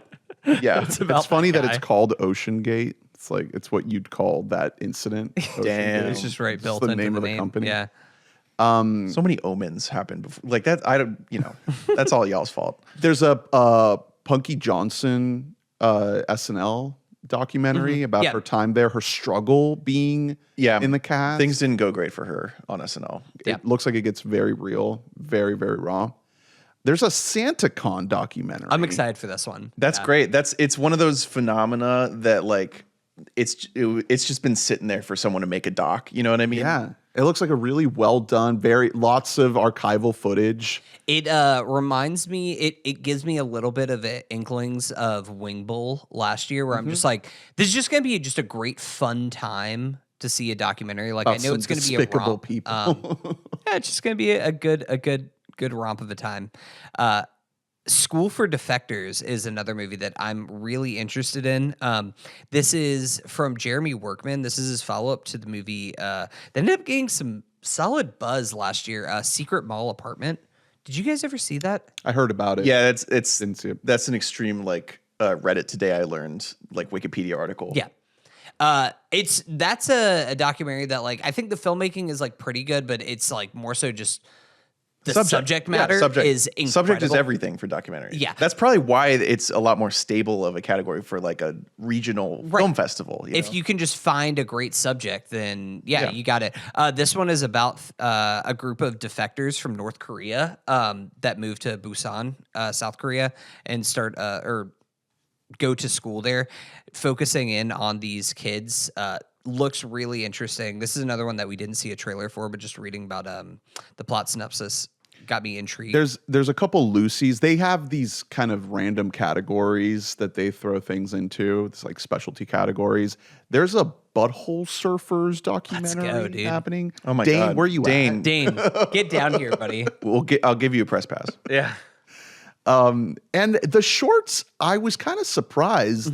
So many of them look really, really great. I didn't see any shorts last year. I'm probably going to try to check out some of the shorts packages because I was just, that was like the bulk of the trailers ended up being all these shorts. I was kind of blown away by a lot of them. So I'm very interested to see what we actually get a chance to catch. This starts April 10th and it runs until April 19th. Last year we saw between the two of us 17 films. I mean, technically between the three of us also. Yeah. Well, Drew, you'll be partaking this year, so we'll see how many we can catch. I think 17 was pretty good. I did 10 of those. Ooh, Hunter. What happened? Yeah. Well, there was some overlap. Oh, I was like, wait, is that right? Yeah, no, there's overlap. It's not. We didn't fully split. Yeah, no, that sounds about right. Yeah. For people at home in the Central Florida area, general tickets are per show. You can get general tickets for anywhere from like $13 for the most part up to like $25 for most showings. They have passes as well that I think are plenty in stock. They're like starting around like 300 or so, depending on how many movies you're going to see. We didn't talk about, we mentioned Yorma and got so excited that we didn't talk about the other big celebrity that is coming.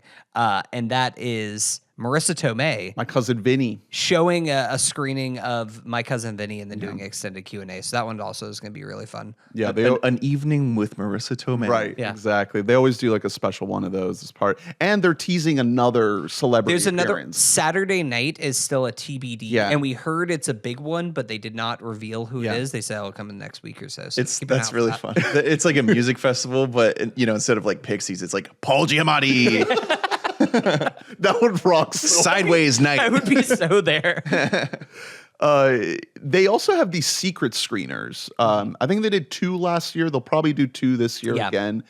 Last year it was Good Boy, That was a big one. the haunted dog ghost thing, and then a movie called Fuck Toys was the other secret screening, which was very interesting. The problem with these secret screenings is they are very late. Yeah, they start at midnight. You got to be locked in. Yeah, you can't be too sleepy.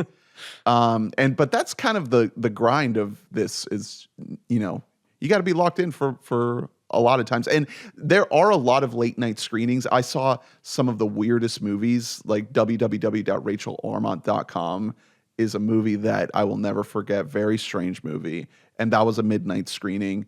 And there's things that I caught that you just won't see anywhere else. Like something called It Doesn't Get Any Better Than This is a film that is never going to be published online. That is just doing an eternal film festival tour. And it's That's just, so cool. It's been playing for like a year, almost 2 years. No, it'll be 3 years now at just a ton of film festivals all over the country. So it's cool. I love that we get a chance to do this. I'm excited. No, I'm really excited for that. You mentioned midnight movies. Another midnight movie that I'm intrigued by is something called Frogman Returns. And here's what sold me on it.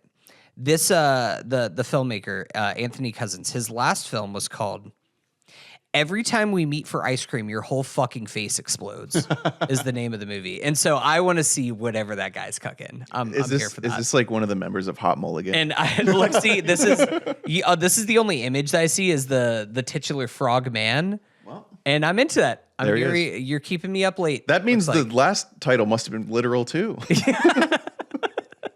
So we'll let you know what we can actually get our eyeballs in front of. We're going to try to divide up and conquer and see how much we can see and how many filmmakers we can talk to. That was part of our coverage last year as well, is being able to interview some of these filmmakers. So should be fun, should be a good time. Yorma, Y'all, bro, let's my brother, my fellow Potter. Come on. we'll see Yeah, we'll see it in about a month, less than a month now, when the 2026 Florida Film Festival starts. So we can wrap it up there. Thank you all for listening. Please remember to rate and review and subscribe, like and comment, let us know your thoughts. Check out WeBottomMic.net and patreon.com/WeBottomMic. Thank you, beautiful donors, for supporting this show.